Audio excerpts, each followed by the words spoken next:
Good morning, people. Good morning. Let's get started. Let's get started. Good morning. Good morning. My name is Jose Gonzalez. Nice to have you here. I'm really happy to be hosting the event today at Rice. We're going to have a lot of great conference today, and we are already going to start with the first of all. It's Glenn. Glenn is for SFR Analytics. He's going to share with us his experience, all he has been doing, and what he's been going through to work his way where he is now. I know you're going to find it super exciting, and of course you're going to learn a lot from him.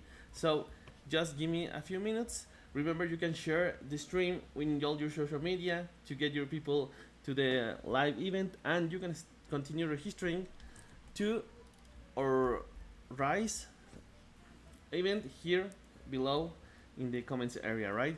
So please give me a second, and we will be starting now with Glenn.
Hey, good morning, Glenn. How are you? Doing well yourself? Hey, man. I'm very excited to have you here. How are you going? Do you have already your coffee? It's in hand. It's in hand. So have the coffee ready to go. Yeah. How do you drink it? Just black is as plain and basic as you can get. Yeah. And for mornings, it's the best, right? Exactly. Gets straight to the brain. So I love it. I love it. Okay, so tell us a little bit about yourself. What did you hear and SFR Analytics? How do you get here? Tell us a little about your story. yeah, definitely. So my name's Glenn. A couple years ago, I started a company called SFR Analytics. We focus a lot on tracking residential real estate investment activities. So just saying, what the large institutional players are buying, what the local investors are buying, and what the trends are for people who are flipping homes, renting out, buying rental properties, all that good stuff. Before starting SFR Analytics, worked at a couple real estate companies. I was at Kiavi, fresh out of undergrad on their data team. Kiavi is the largest fix and flip lender, and worked at a large nationwide wholesaler as well before starting this. No, super. So, and what are you going to share with us today?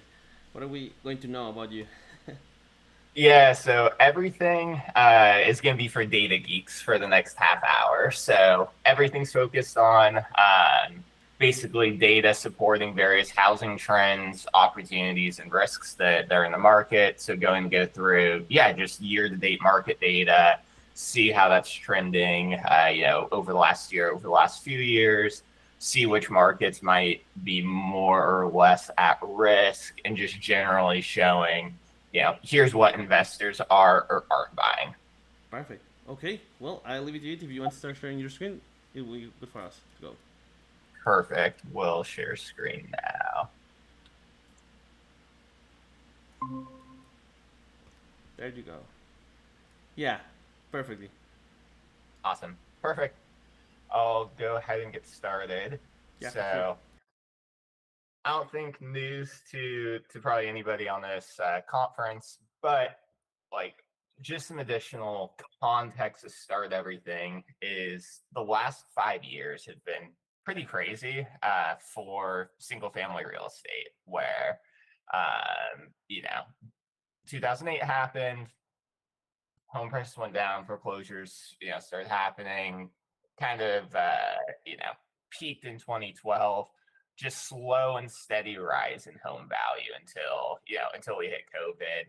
And then between, record high inflation, record low interest rates, all of that, see a huge spike in home price appreciation from 2020 to 22 until the Fed started to raise rates. And now, back to what's more or less historically, normal or underperforming. So, it's like, to me, it's pretty crazy when you think about it, where, we haven't had a steady market in, 6, 7, 8 years, really. And yeah, just the overall home price growth is now flat to down, which is a very different environment than it was a few years ago.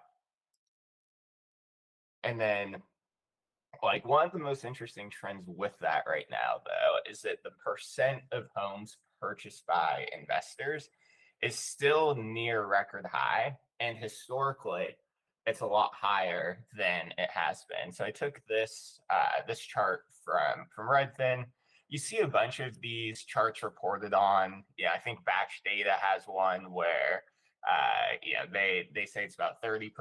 It's different methodologies for how people define exactly what an investor is, but in general, all of them are saying the same thing, which is that investors are buying a large amount of homes, and it's been growing, especially when you take a longer look at it, where it's like it might be a little bit down compared to oh, can you still see my screen, Jose? No, you're good. Let me see. I saw it disappear.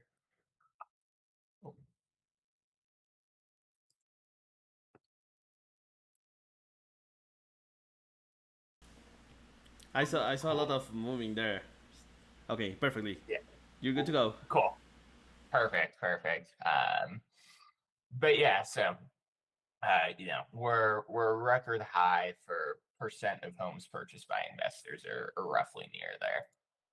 But one of the interesting things about that is that the total number of investment purchases, when you look at the actual volume of purchases, not the percent, has actually been decreasing. So here's another Redfin chart that shows year over year growth in the count of investor purchases. So what this is effectively saying is, as everyone here probably knows, we're seeing a real lack of single family home transactions, where total transactions are down a lot. Investors are making up a larger, share than they were 5-10 years ago, but the total count is still, slightly decreasing, or, flat for the past year or so. So that's like, because one of the things that, when talking to my friends who are large investors or customers or stuff like that, that's kind of difficult to square away is, on one end, people are saying, investment activity is going crazy, it's an all-time high, but a lot of flippers especially are struggling a little bit with their business, where costs are increasing, things are being pretty competitive, all of that. So this is partially, the reason for that is, even though as a percent of all transactions, investments are, pretty high, the actual count remains, slightly decreasing, and definitely lower than it was during COVID highs. And yeah, and one of the interesting things is when you split that up by type of investor, that changes pretty dramatically. So for your large institutional homeowners who own over 10,000 homes, most of them the last 3 years have been net sellers. So they're selling more properties than they're buying. This is a chart that Resi Club put out on the percent of their portfolio that they have for sale. And you have some of the larger firms like Weinberg, who owns 20,000 homes, Home Price of America, who has 20,000 homes, and First Key, who they're about 50,000. And they have about 2% of their portfolio for sale, and they're basically not buying any properties. They own a very specific type of property. It's like, for most part, they tend to skew a bit more higher end, where a lot of their properties are 2,000, 2,500 square feet, newer, all of that, and with debt increasing or debt costs increasing as much as they have recently, and yields being pretty flat, it just hasn't really made a ton of sense for them to to buy property, so they haven't. But local investors continue to do well, where your smaller investors, your mom and pops who own maybe one rental property, it's really most people classify it as between 1 and 10 rental properties. That's where the bulk of investment activity is. And like when you look at all of the single family homes, about 80%, or single family rentals, about 80% of those are owned by mom and pop investors. So even though the large institutional companies aren't really buying buying much of anything, it's a smaller, more local, regional investors who make up that 17% of investor purchases. And then what's pretty interesting is when you look at what properties, like what the type of properties that these local investors are buying, it's pretty interesting. Where again, it's kind of common sense, but they're buying quite a bit cheaper than the average home value. So you'll see, like in 2020, in the second quarter of this year, the U.S. average home sale was at 513,000. The average purchase price was at 450,000. So you see a consistent 20-30% lower average purchase price from investors than you do just normal transactions, and which makes sense. Where it's not 2012 anymore when you can just hop on the MLS and find a deal that gets 10% cash on cash. It's it's much more difficult to find good deals, and the only things that are really cash flowing, which isn't for the most part that much, it tends to be cheaper homes that you might need to put a lot of renovation costs into. I don't know why it keeps exiting that, but let me get this back up.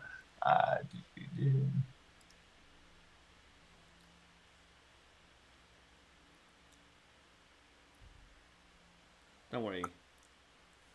Yeah, give me one sec. Oh. Don't worry, Glenn. I got you. Cool, thank you, Jose. Cool. We're there back. You go. Yeah, we're back on this. And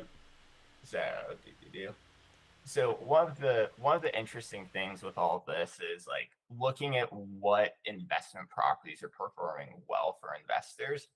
Right now, it's workforce housing and lower priced rentals are performing really well. So this chart here, what we show here is we break for every metro area. We take the price band. So we take the average, we take the value of the home. On the x-axis, it's far left, it's homes that are priced, and the bottom 10% of home prices. So and a lot of like the Southeast, you're looking at sub $150,000 homes, and then on the far right, you're looking at the most expensive homes. And what you're seeing here is for every as you go more and more expensive, rent growth has actually slowed. So this year, there's positive rent growth in the cheapest 50% of properties in the given metro. But for the most expensive 50%, there's actually been rent declines. So you're seeing that, that lower end of the spectrum, there's this constant pressure where you either have, new home buyers or new first-time home buyers looking to purchase. You have properties that cash flow for for rentals, so you have some pressure there. But generally, it's like the properties that are performing well for investors. They're the smaller properties in the market. They're the cheaper properties, and often in the neighborhoods that are, that have been historically a little bit less popular. And then this behemoth of a chart. So this again shows on the x-axis the price band. So just the cheapest homes on the left here, most expensive on the right. You'll see the metro areas, and what's basically showing, and then in each cell you see what the rent growth for that was. So for every major metro, it follows this trend this year, where the cheaper the home, the better it has performed in rent growth. Barring the only one that's not this is Los Angeles, and that's most likely due to the fires, because you had like Malibu, Pacific Palisades burned down. You had this huge influx of renters who were very high earning, who their home burned down, so they started to rent high end properties. But besides that, everywhere, every major metro follows that same trend. And one of the things that's always tricky for me, like, about this is, like, especially in the news and the media, everybody talks about the housing market, but there really isn't, one housing market, where it's dramatically different for every metro. And then even within a metro, the performance wildly varies. So this is just a chart that I think does a good job at, it's showing that. So we looked at various metros in Florida and what their rent growth was, year over year. And you have yeah.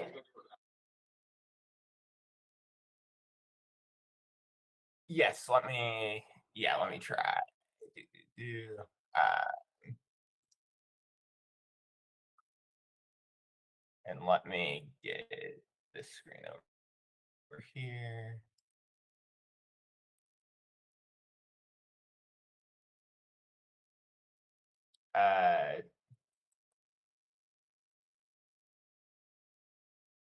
Let me do.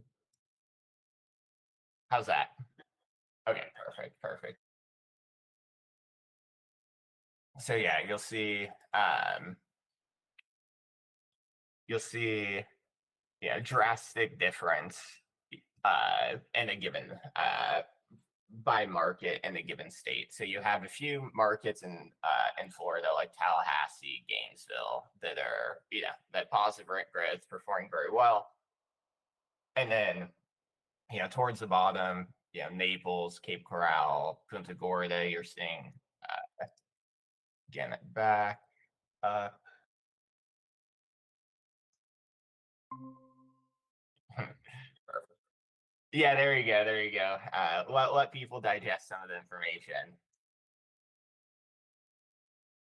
Super odd. I don't know why it's auto It's quitting. technology smell something Black Fear, man. Yeah, no, exactly. Safari wants to be on break this morning. Yeah, no worries.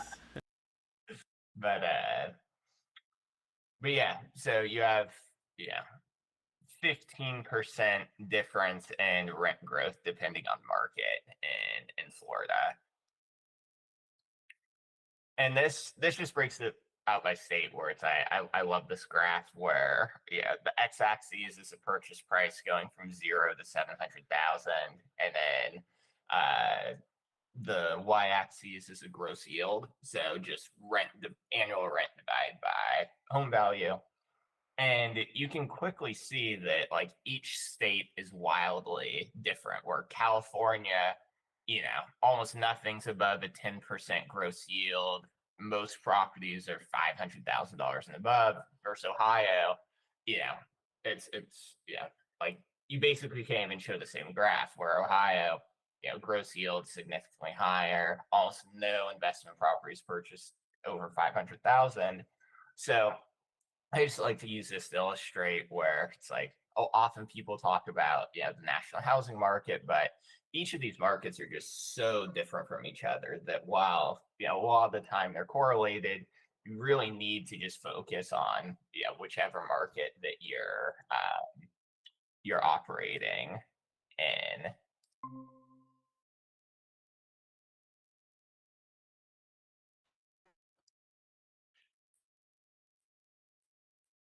I don't know what the deal is here with with my slides, but this chart here shows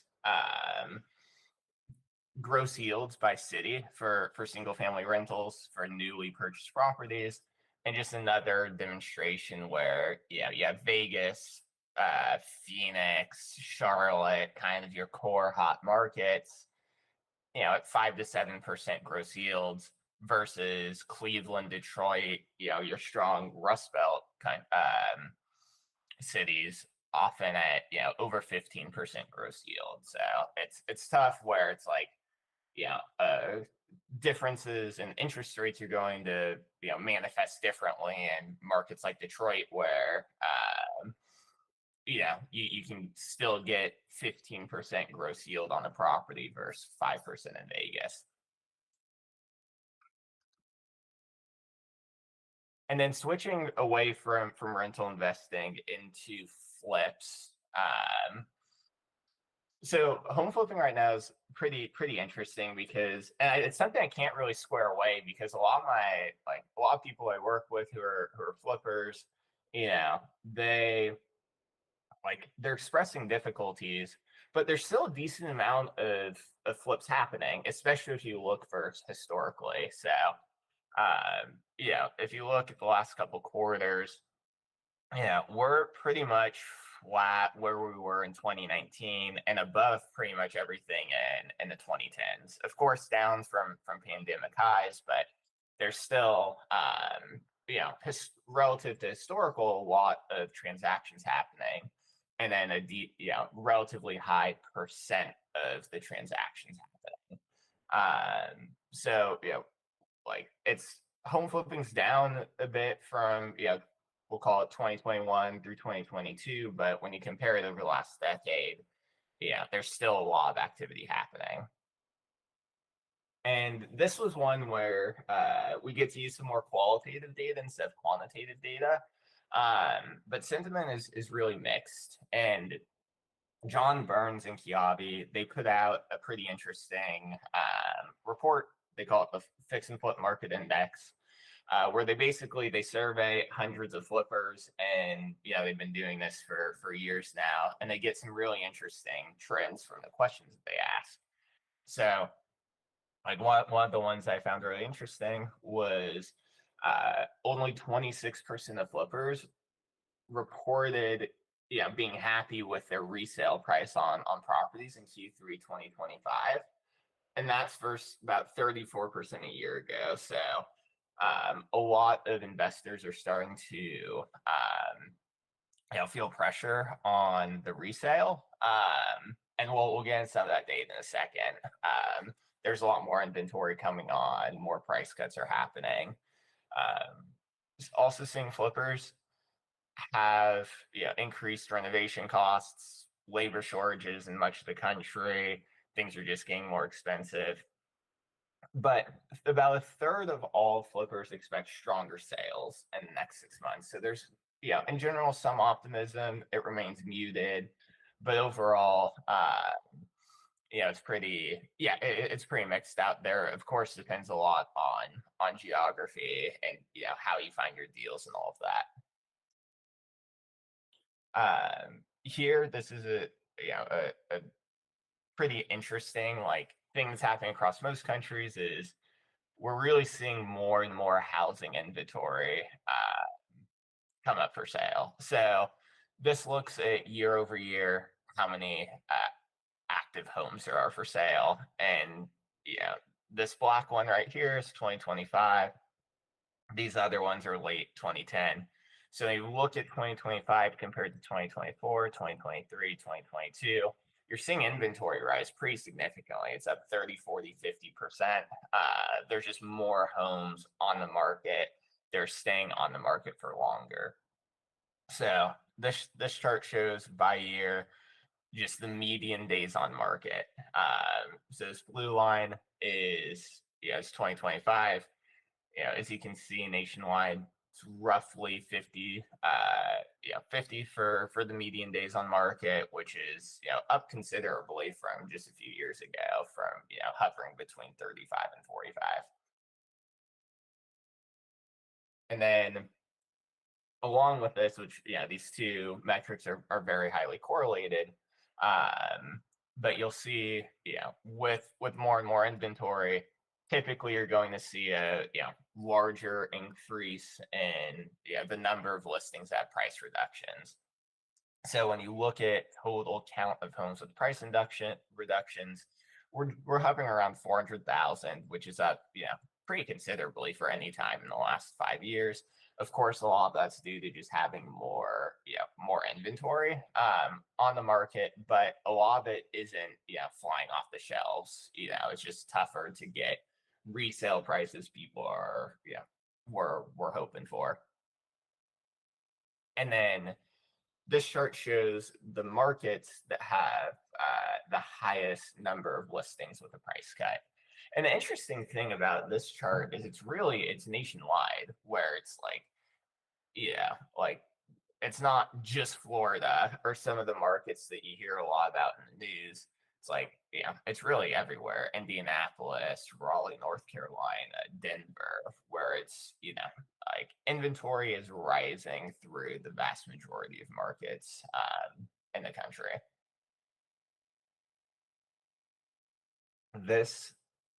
The next couple charts are taken from Zillow's home price appreciation forecast.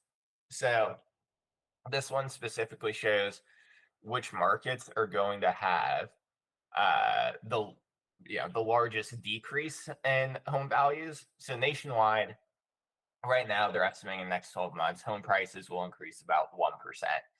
But and a handful of markets, they're estimating over 5% value decrease. And a lot of these are kind of smaller tertiary markets further away from job centers. They're somewhat rural, so not really shocking that a lot of those might be the ones that are hit harder.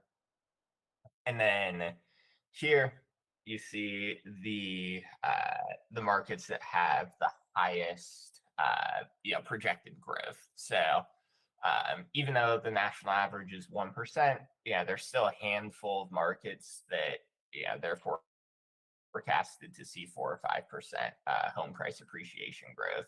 And again, you see it kind of throughout the country, where there's definitely concentrations in some states, but in general, there's good pockets near most markets.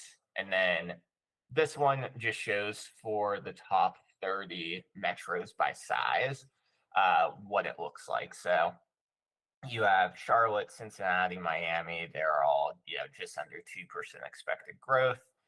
You have Austin, which is about -3%, San Francisco about -2%. But you're really what's being forecasted is very, very little changes in home price growth, where if you're looking at the bulk of major metros between -1% and 1% home price appreciation, it pretty much means nothing. It means homes are likely to be flat. We have a few more charts that I'll go through that they didn't really flow into the narrative, but are still interesting trends. So the next few slides might seem a little bit jumpy, but one of the interesting things that we're seeing is that private lending is being used more and more by real estate investors. So, I know Jack at Dominion's going to speak later today. Dominion's, a great example of, one of these lenders who like their prices are just getting really good. Their terms are getting really good. Fix and flip loans, 8, 9, 10%, DSCR loans, 6%. And a lot of investors are starting to take advantage of that. So we looked at the top 30 zip codes by investor activity, and this red bar shows the percent of those of the investor purchases that were financed using a private lender. The blue shows the percent done in cash, and then the green other financing. So just bank loans, conventional loans, stuff like that. And you're seeing, in a lot of these markets, it's high teens to 30% of properties that investors purchase are now being purchased with private, using a private lender. And that's something that I really only expect to grow, where, there's been a lot of new capital come in there who, are pretty eager to finance deals. And then I love this chart. So this shows the top zip code in every state by the percent of investor purchases. And the thing that's crazy here is that there's some markets or some zip codes and neighborhoods where over 2/3 of homes were purchased by investors. And the things that they're pretty interesting is the strategy in the state varies pretty significantly. So it's like this zip code in Miami is right next to a couple pretty hot neighborhoods there. Relatively lower price, but still nothing dirt cheap. But they've just seen a lot of growth around the area. So a lot of investors are renovating homes, making them nicer, stuff like that. But the real thing is, like, the areas that have this large percent of investor purchases tend to be ones that are surrounding areas have been getting revitalized. Home prices in that neighborhood are still cheap. And then this is the last slide, but Opendoor's been in the news a lot. We track some of the Opendoor data just because we can see all the transactions. And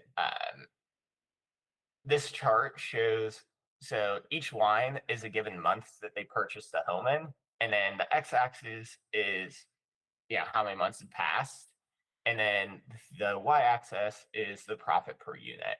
So what this shows is that basically in 2020 and 2023, Opendoor was losing $40,000, $50,000, $60,000 per property that they flipped.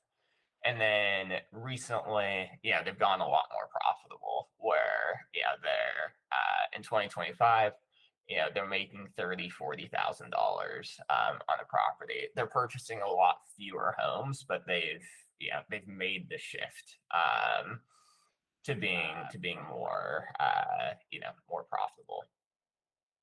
And then I know we're at time, Jose. So this is the last slide. Is just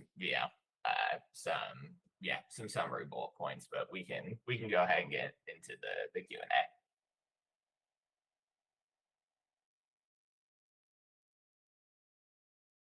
Oh, that's odd. I can't hear you right now, Jose. Here you go. Thank you. So yeah, you want to go back to your full camera? Yes. Perfectly. Thank you for all that information, Glenn. Well, we have 2 questions here on the chat. So one says, given the current economic indicators, what is the probability forecast for a USA recession in 2026, and how should investor recessions proof their residential portfolios? Yeah, no, that's a good question.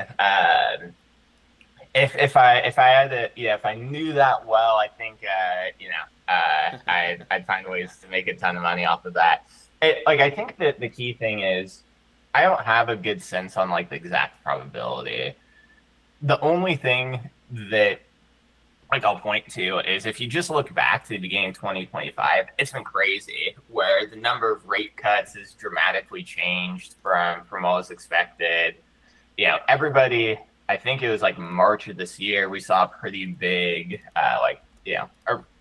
pretty quick little stock market crash that then everybody kind of forgot about. Mm-hmm. Where I think with the current administration, it's very difficult for people to get a lot of confidence. Like starting to see some cracks in some of like the consumer confidence indexes and stuff like that.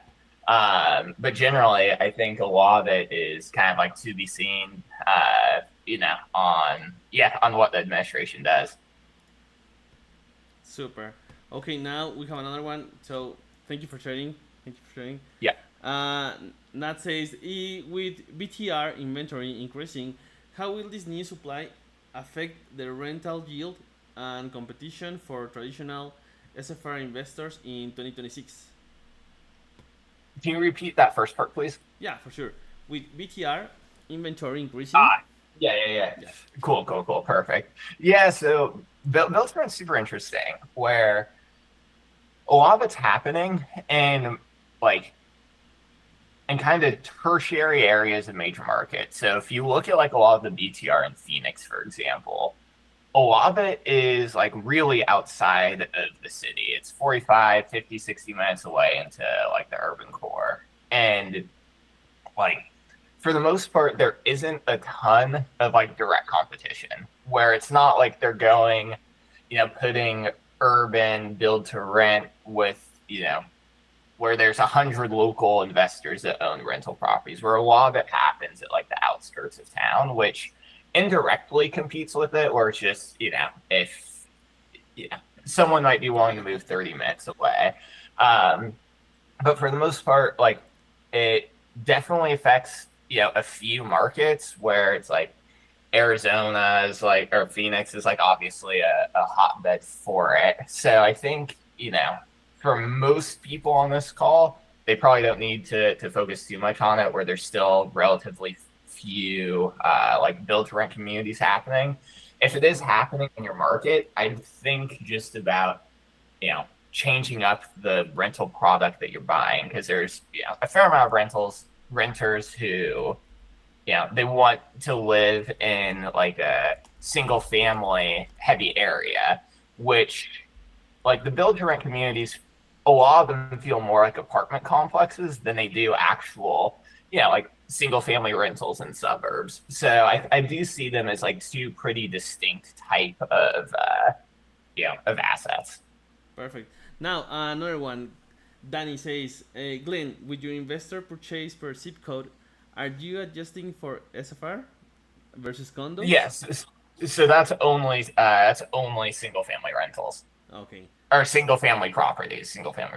So there's flips included in that.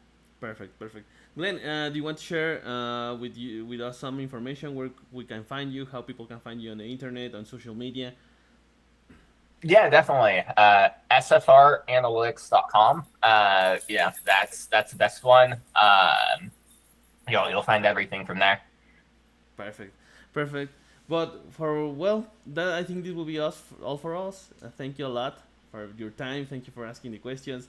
Thank you for taking the time to get the presentation. You share a lot of good data. We're excited for what is coming and how it is looking. I think now that you share the data and people can see the numbers, can have more like this confident on how it's going to be the end of the year and the next year, right? Because a lot of people, I think, Definitely. it's like this that you call it, like this FOMO always, like no, the market is Yeah. crashing and people get crazy. But when you see the numbers, it's like, well, we are not that bad, you know. Yeah, exactly. Like especially looking back historically, things are looking pretty good. Yeah, yeah, sure. Well, Danny, will you share your presentation with the group? Yeah, of course, we're going to send the information that Glenn just shared with us. But remember to please subscribe to the link below on the comment text section area. Please just click it, get your info, and you will get all the information of Glenn and the future speakers. Glenn, thank you a lot for being here. I really appreciate it. Definitely. Thanks for having me, Jose. Thank you. See Bye. you. Bye. Well, team, that was Glenn.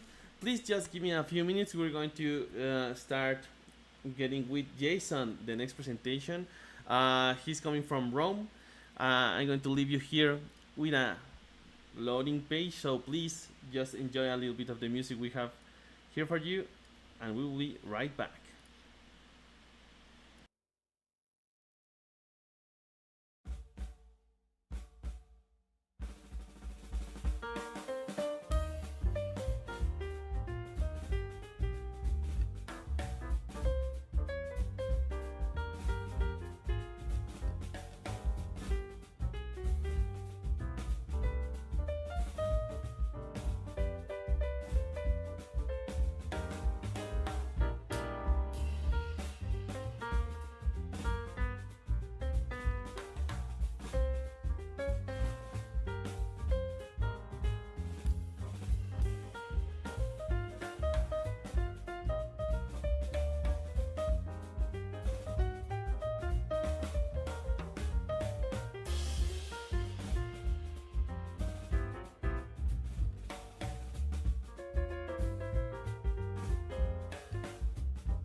Good morning, Jason. How are you? Hey, good morning. Thank you for having me. It's a pleasure to have you here, man. I'm really excited of all the information you're going to share with us. You're looking great. Oh, thank you. Thank you. You as well. So, before we start, can you share a little bit with us about your story, who you are, how do you get here? Just the back stuff. Yeah, sure. Yeah. I was I got into real estate in 1996 with a small little property management company, and from there started in investing and went into and evolved into real estate, into a little bit of development with some business partners. We did development and we invest in our own developments. From there, kind of evolved into full service property management with Rome, who I've been with for many, many years. We service the U.S. and Canada across, 55,000 plus homes under management. We're still growing and looking to grow more.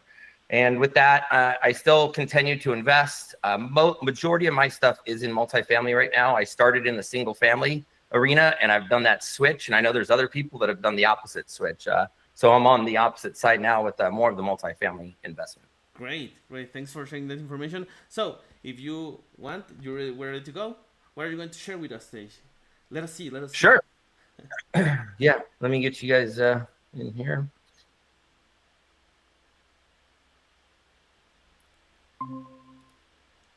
There you go. You're ready to go. I'll leave you to it. Yeah.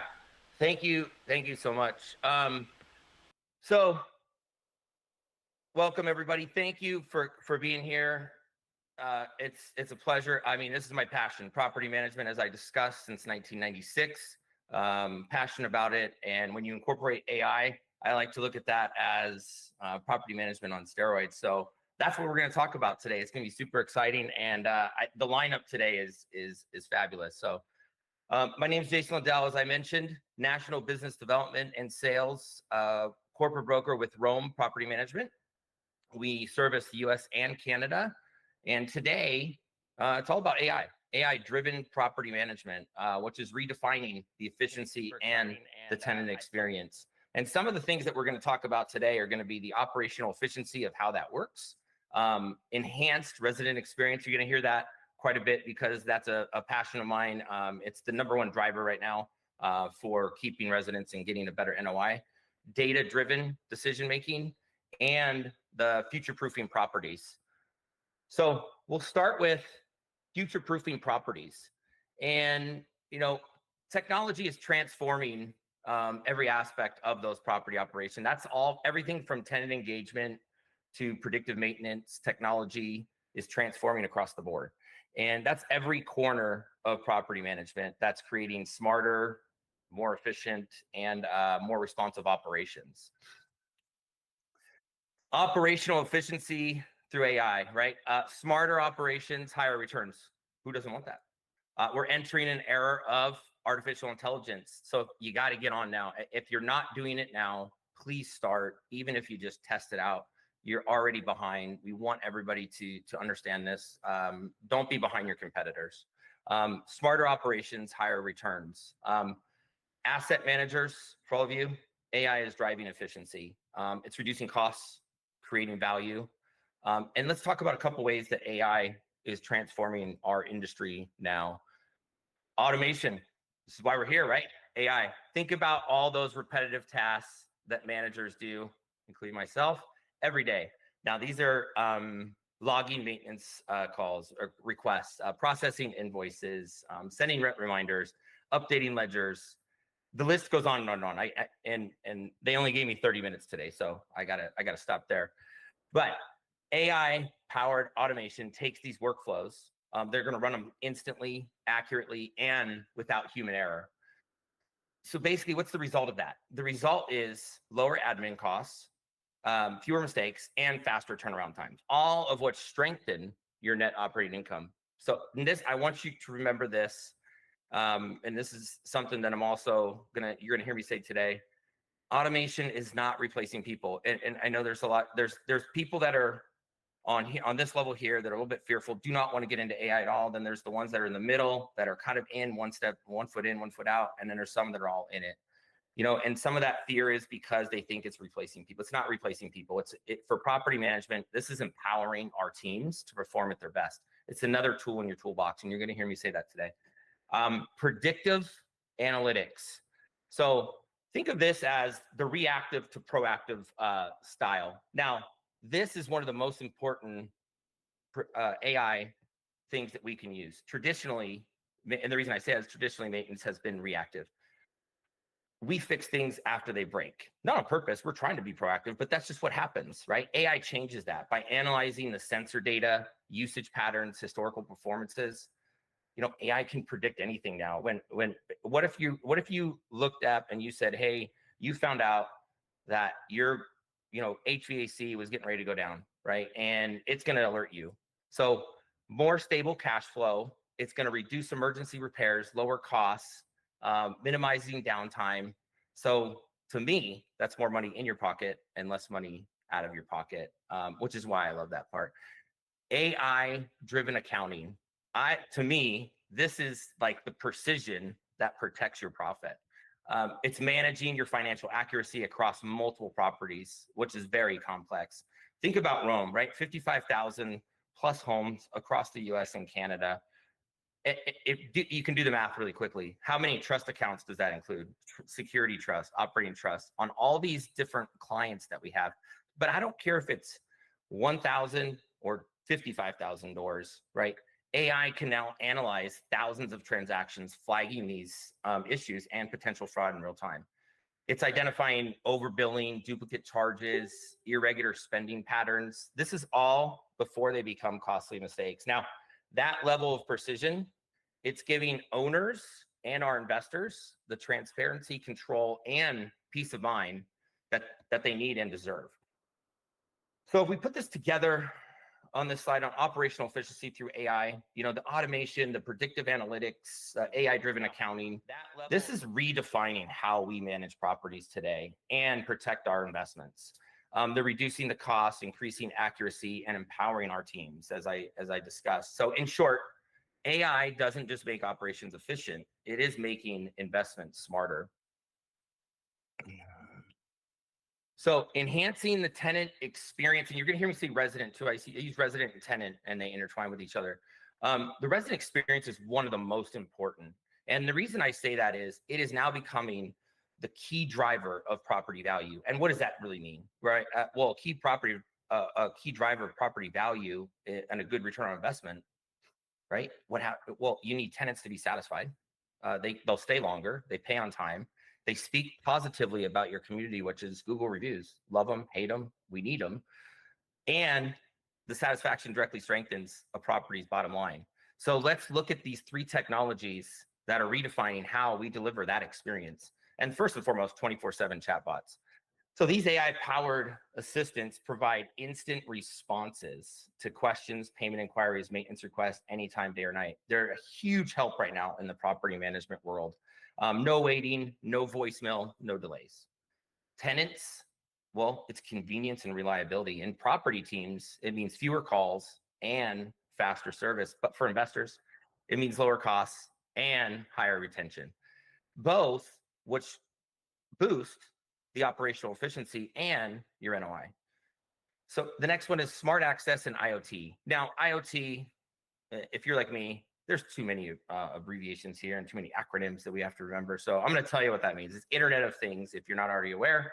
And basically what that means is it connects and exchanges data over the internet.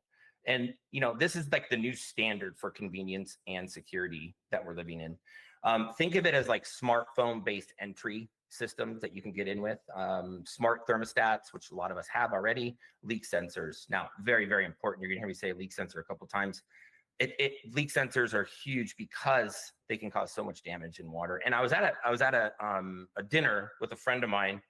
I believe it was Monday. He was at a conference in Las Vegas. So by the way, it is 6:30 in the morning here. So I had to redo my schedule there. And any of us that like the routines know my gym wasn't used to seeing me at 5 a.m. But sorry, and I sidebar a lot. But anyways, IoT, as we get in there, we talked about that with leak sensors. And I was at dinner and he said, did you know that we lose 1 trillion gallons annually in the US due to leaky pipes and supply lines? I said, I had no idea, but it sounds like it could be right. That's not including natural disasters. I mean, think of that, 1 trillion gallons lost in real estate.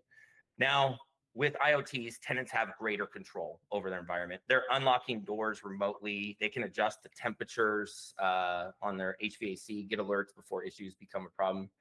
You know, studies now found that this is one of the top things residents look for when choosing a place to live. This isn't just about comfort anymore. It is about performance. So IoT prevents costly damage, as we discussed, extends the life of the building, and the data is clear. You know, properties using smart technology have lower expenses and stronger renewal rates. Tenant portals, I don't know if you have them or not. Now, if you don't have a good portal, if you don't have a good accounting software, please invest, right? You're in the dinosaur age. If not, you have to do that. That's the first and foremost. This is the digital bridge between the residents and management.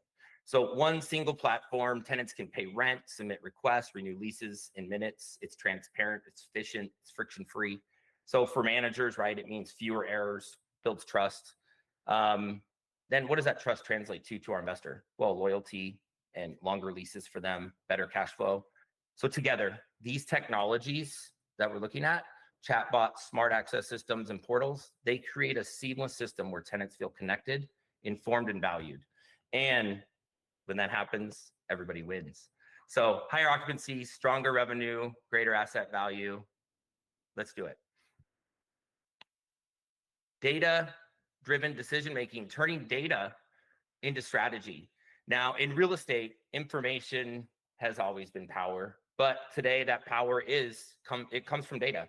So we have the ability to make decisions faster and smarter. Now I want to share 3 ways data-driven decision-making is transforming asset management. AI-powered forecasting, analytics-based retention strategies, and the dashboard level investment insights. And first and foremost, occupancy and pricing trends. Basically, that's forecasting. So AI, this is huge. AI can now analyze historical performances and market demand, seasonal patterns, anything and everything about that resident. Instead of reacting to the market, asset managers and investors can anticipate it. This is in regards to adjusting pricing, promotion, leasing strategies. This is all before the competitors can even move. And you want to be ahead of your competitors. If you're already learning about AI and you're already starting to use it to your benefit, you're already 10 steps ahead. And the result of that is higher occupancy, optimized revenue, and stronger returns across the whole portfolio. So AI is turning what used to be guesswork into a strategic advantage. You want to be ahead. And data analytics. So let's talk about residents. I love them. Well, the man hate them. Because retention is where profitability truly begins. Now, what happens with retention? What helps retention?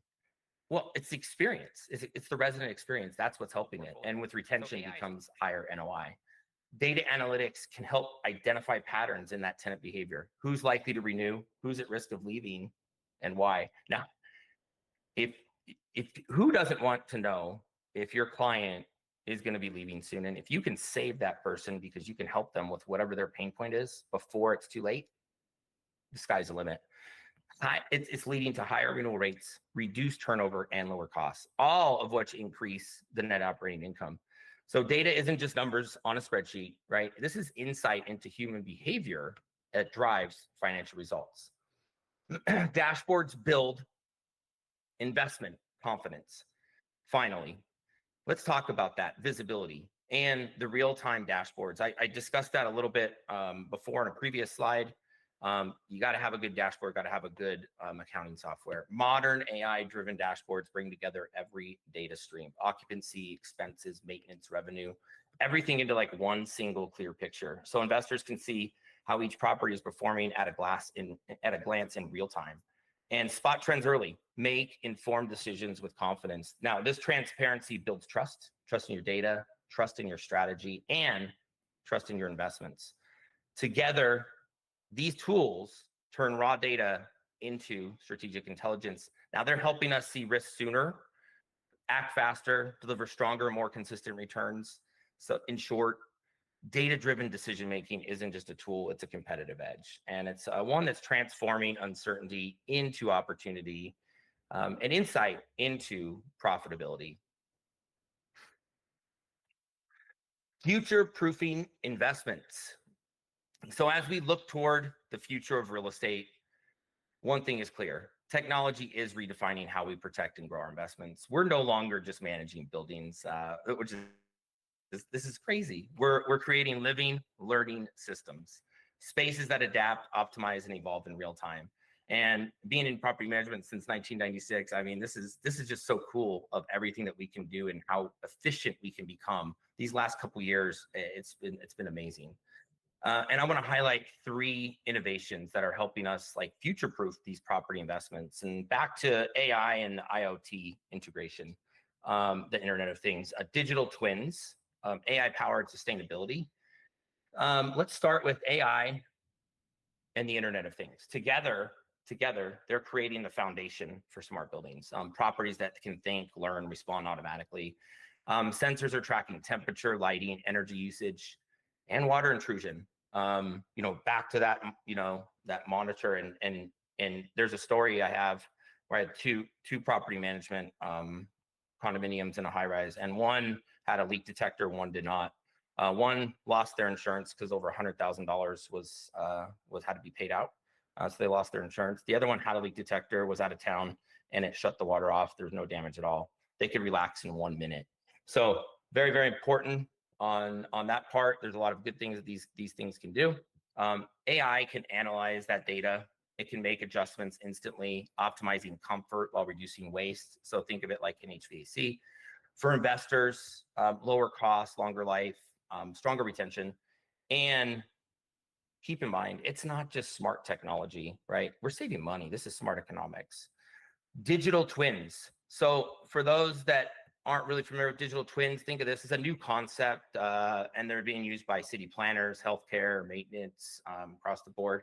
Think of it as a virtual replica of real world properties that update in real time. Imagine being able to monitor every system in a building, from HVAC to water flow to energy performance, and all from like one single dashboard. So these models allow managers to predict issues before they occur. Savings of hundreds of thousands of dollars. For asset owners, fewer surprises, more control, better forecasting. Digital twins is transforming property management from reactive maintenance to proactive investment protection. Sustainability.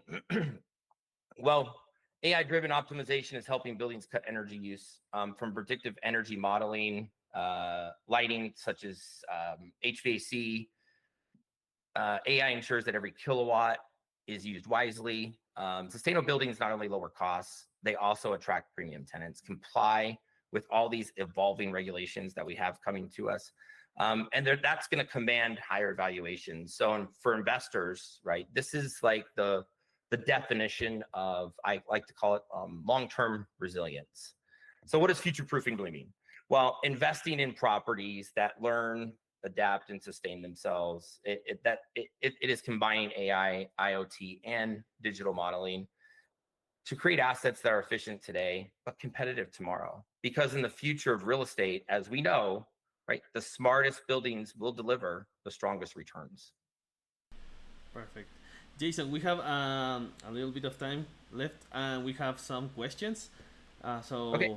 I will launch the first one. If you're okay with that? Yeah. What time? How much time do I have? We have 5, 6, 7 minutes.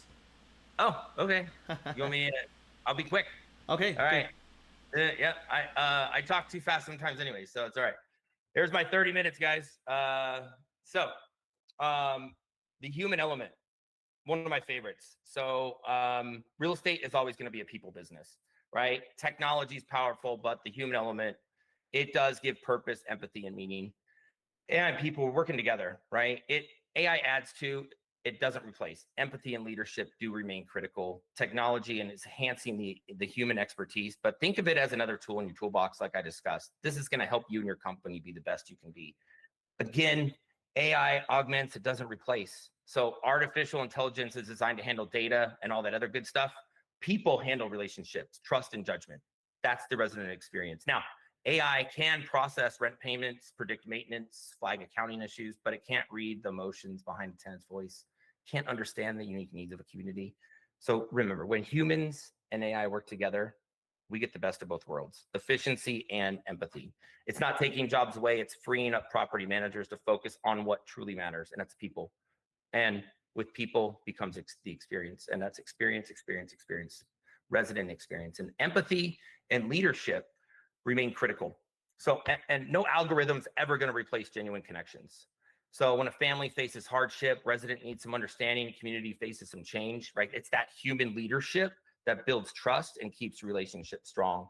That's no machine can ever replicate that.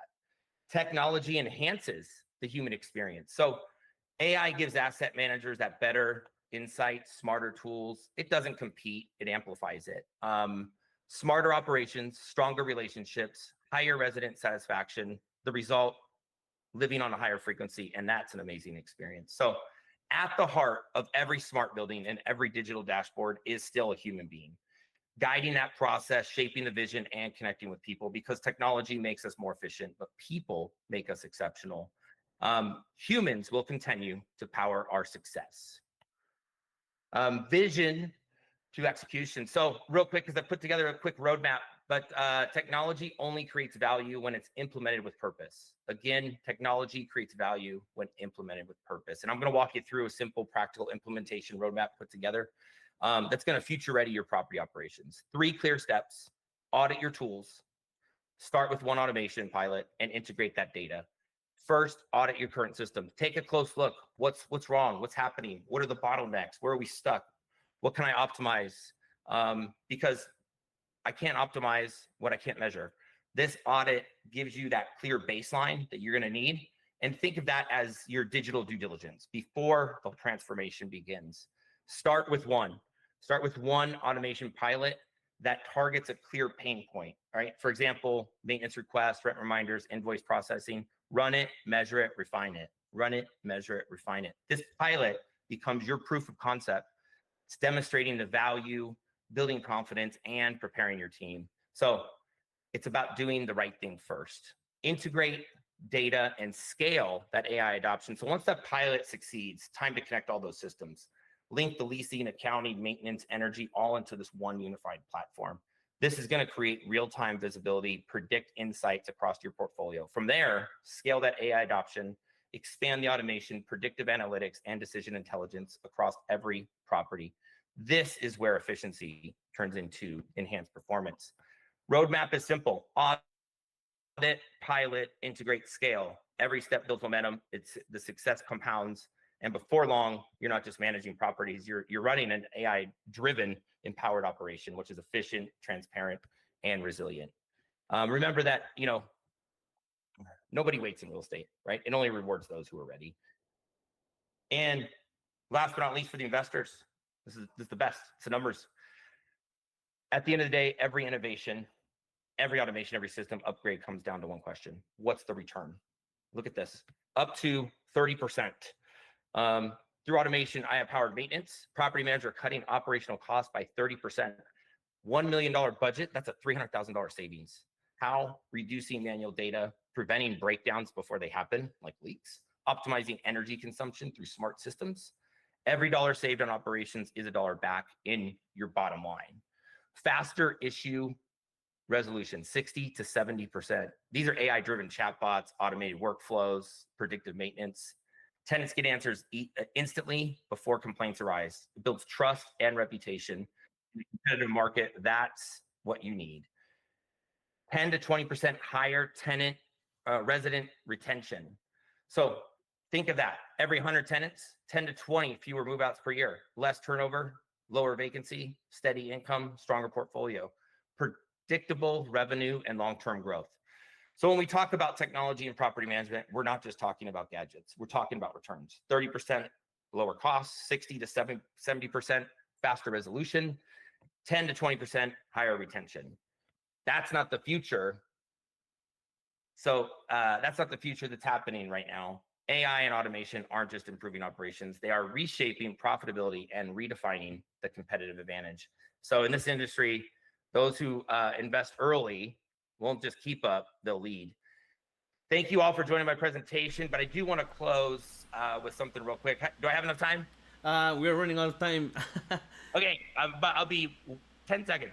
Okay. It's an exciting time to be in real estate, right? Because today we're not just managing buildings, we're managing intelligence, insight, innovation. Technology is transforming how properties operate. The tenant experience, the resident experience, their space, and how investors measure their success. But amidst all of this innovation, one thing remains true, and I'm gonna drive this home. The human element still drives it all. So Perfect. Thank you all, and I appreciate you having me. Thank you, Jason. Just before you go, we have a question for local real estate advisors. What are your thoughts with perspective analytics while taking into consideration the old adage? Speaking like, if ain't broken, don't fix it. Sorry. Oh, I hear the question as, how does AI work with the old saying, if it's not broke, don't fix it? Don't fix it, right? Yeah. Well, I don't know if I agree with that, because why not? Why are we not moving forward? Why are we not continuing trying to get better? Mm-hmm. Why are we not looking at? Because if we just stay at the same pace, right?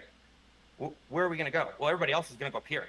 We're going to stay here. Maybe we're going to drop down, and it's happening faster than you can blink. I mean, AI is driving everything right now. So, I wouldn't say do that. I would say continually improve yourself. Thank you. Well, thank you, Jason, for being here. Thank you a lot for your time. We really appreciate it. Remember, how can we find you? How can people find Rom on the internet, on social media? Please share with us quickly. How can we find you? Yeah, www.rmdk.com. RHOME, P as in property, M as in manager.com is our website. Jason, JSON.LeDell at romepm.com is my email. Please email me any questions you have, anything I can assist you with. I'm here to help. And I look forward to any other questions that you guys might have. Thank you, Jason. Thank you for your time. It's great to have Thank you here. you. Right. Bye-bye. See you. Bye-bye. Guys, thank you. That was Jason LeDell. We are really excited. We're going to move forward. Please remember to subscribe. The link is just below there on the comments section area, so you can get all the presentations that we will be sharing with you via email. So let's run now with the next speaker. It's Elizabeth from Deferred. So please just give me a few minutes so she can jump in.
Hey, good morning, Elizabeth. It's great to have you here. How are you doing?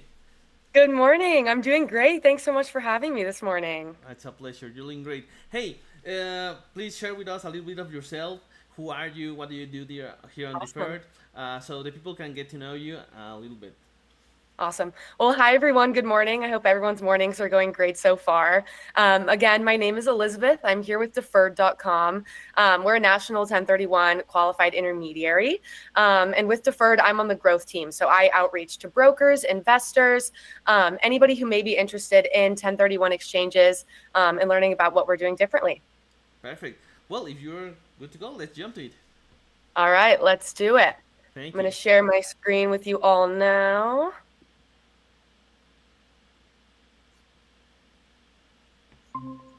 Alrighty, can we see that? Yeah, there we go. Perfect. So we are gonna get started. Again, my name is Elizabeth. I am here with Deferred.com. We're a national 1031 qualified intermediary.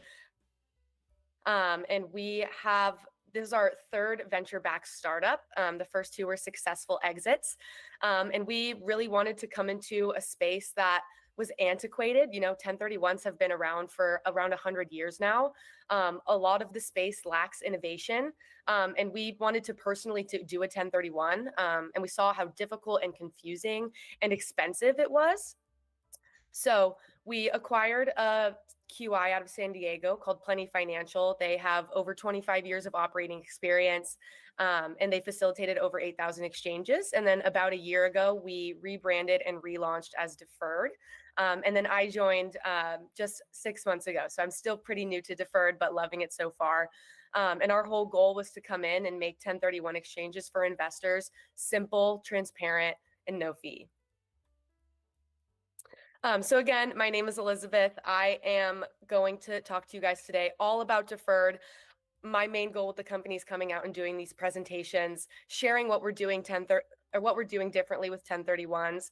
And I know off the top of your head, 1031s might not be the coolest thing you've ever heard of, but I'm hopeful after this, I'll be able to help change your mind. Everybody think to themselves, has anybody delayed or avoided selling because of taxes? I can't see you guys, but I'm going to hope there's a few hands raised. I'm sure everybody here has thought about, I don't want to sell right now because of the tax liability and because of all the stress that comes along with that. So I am here today to help you get past that and make confident, smart investment 1031 decisions.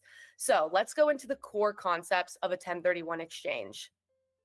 So this is typically what the tax bill for selling a large property would look like. You have that 25% depreciation recapture. This is something not a lot of people know about. You have your state tax. This, of course, is in California. It varies state by state. I'm based out of Texas, so it's definitely much lower. And then we have that net investment income tax. I think a lot of investors, when they're selling a property, they only think of the capital gains tax because you're looking at the gain on the sale, when in fact, there's all of these other taxes that come into it.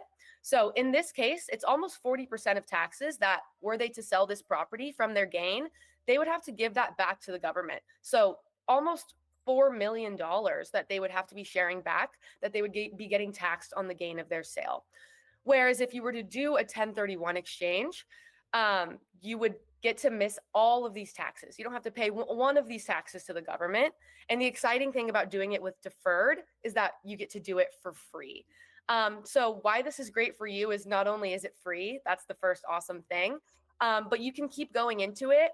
The more money that you're able to save on taxes, the more purchasing power you're able to have, the more you can grow your portfolio and diversify your investments. And this is ultimately a great way to do that. So when to consider doing a 1031 exchange? If you want to trade up, a lot of people leverage those taxes that they defer. Like I said, to scale your portfolio, you're having more purchasing power. So we had a client that sold $5 million triple net lease. And with the taxes they deferred, they were able to trade up into a $10 million triple net lease, which of course is going to increase their monthly cash flow. You can also consolidate. We have clients that have multiple properties and they want to trade into one larger property. So like here, we had a client who sold 6 duplexes for around $2.5 million each, and they were able to trade up into one hotel for $12 million. It's also a great way to diversify. You can go from a single asset to multiple markets, multiple property types. So we had a client that sold a single family home in California, and they were able to trade into 4 different properties across the Sun Belt. And then a lot of people just don't want to be a landlord anymore. I know it's not fun receiving those calls that it's time to get something fixed, something is broken. And a lot of people just want that passive opportunity and they don't want to be a manager. So we had a client with a large portfolio and they swapped it into a DST. So this is a great way for passive income. And now they have 0 repair calls. There's no one calling them to tell something is broken. And all of that stress is taken off of your shoulders. So now we're going to kind of go into the basics of a 1031. What even is a 1031? Let's backtrack a little bit. To keep it simple, a 1031 lets you buy and sell investment real estate property of like kind and defer your capital gains tax. If you just follow a few rules, you get to defer that tax bill. They say there's 2 timelines, but we actually like to say there's 3. So there's your 45-day identification period, your 180-day deadline for the exchange, and then a third kind of more hidden deadline that a lot of people don't tell you is having your intermediary set up in place before you close on your sale. The worst call that we get is someone wanting to set up an exchange and they tell us that they closed yesterday. And unfortunately at that time it's too late. So the qualified intermediary always has to be in place before closing on the sale and the funds go directly to us. I think this is something that a lot of investors don't know. All right, and then some common 1031 exchange myths. These are a lot of reasons that people won't end up exchanging because they believe that this is true. A lot of people think, oh, well, I only need to reinvest the gain because it's only a gain that's being taxed. But that's incorrect. To fully defer your taxes, you have to reinvest all of your net proceeds and replace any debt paid off at the sale. So think of like a mortgage. A lot of people think the funds can stay in escrow. Like I just mentioned, the qualified intermediary has to be set up before closing on the sale. because the funds go directly to us. They cannot go to escrow, and that's considered constructive receipt. So if you have access, if you have the ability to touch your funds, that will disqualify your exchange. So you can't touch the funds at all. The funds have to go directly to us as the qualified intermediary. A lot of people don't want to exchange because they think they need cash now, and there's not going to be a way for me to pull out cash if I'm doing a 1031 exchange. That's actually incorrect. A lot of people don't know you can do a partial exchange. So this will let you take out cash if you need it now. This lets you take out what you need now. Now that amount will be taxable, but you can still defer the taxes on the rest of your proceeds. And then a lot of people think, all right, taxes are inevitable. I'm just going to have to pay them at some point. Why don't I just get it over with now? 1031s are actually a great way to estate plan. I don't think a lot of people know this. With proper estate planning, you can do something called swap till you drop, which as sad as it may sound, you swap for your whole life. And then one day when the time comes and you do inevitably drop, your estate gets passed down to your heirs. They get a step up in basis in that estate. They can turn around the next day and sell everything, and there will be no capital gains tax. So you kind of just did the impossible, and you made that capital gains tax vanish completely because you did 1031s your whole life. And when it was time for you to pass and that estate went on to your heirs, they got that step up in basis, turn around, sell it the next day, no capital gains tax. It goes away completely. And then a lot of people think I have to buy the same type of property. I'm selling an office building. I don't want to buy another office building. Or I'm selling a piece of land. I don't want to buy another piece of land. So a lot of people think like kind means one for one, where in fact it just means real estate investment held in the United States. So virtually anything. There are some things that don't qualify, but you can sell a piece of land and buy a multifamily complex. You can buy sell a single family home and buy a piece of land. So as long as it's investment property held within the United States, it will count for your 1031 exchange. All right. And then the 3 rules to defer your taxes. You have to buy equal or greater than what you sold for. So the property that you're purchasing, it must be the same price or greater than the one sold. And this is to meet those IRS requirements. You then have to reinvest all of your proceeds. So you need to spend all the cash that you received from the sale or more to avoid that constructive receipt and preserve your tax deferral. And then the final thing, which a lot of people can get a little confused on, is replace any debt. So think of a mortgage that you had on your property that you're selling. It has to be replaced on the property that you're buying. So it has to be equal or greater debt on the replacement property in order to defer all your taxes. Mathematically, if you buy more than what you sold for and spend all of your proceeds, you will be able to defer all of your taxes. Now, the key requirements for a 1031, like we mentioned earlier, the like kind property, they both have to be held for real estate purposes within the United States. So they can't be held for personal use. Only real property qualifies. So think of things like equipment or stocks. Those do not qualify. We have done some cool things like oil and gas rights, ground leases over 30 years, billboards, airplane hangars. Those are all considered real property. But the asset has to represent an ownership interest in real estate to be that federally recognized equivalent. And then qualified use. Properties must be held for investment purposes, for productive use in a trade or a business. Think of a flipper or a developer. Their intent flipping or developing is to generate income. It's not for resale, so that's considered their business, not an investment opportunity. Also for qualified use, you may hear that there's a 2-year holding period. The IRS actually has no defined time period to hold. It's all about the intent you had on the property. So we actually had a client, she was selling, or she had a large piece of land that a big company came to her and they wanted to purchase it from her to use that piece of land to build a data center or something like that. And our client had only held the land for around 4 months. And she was like, oh, darn, I'm not going to be able to do a 1031 exchange because I'm selling this property, but I've only had it for 4 months. The thing with the IRS is, again, there's no timeline. It's all about intent. So her intent was to hold that piece of land for years and years and years and treat it as an investment property and later sell. But it's not her fault that a big company came to her and gave her an offer that she couldn't refuse, you know? So it's all about intent. You know, it's not to generate it's to generate income and use it in a business operation, not the resale. There's also the same taxpayer rule. So the same taxpayer that is selling the property must be buying the property.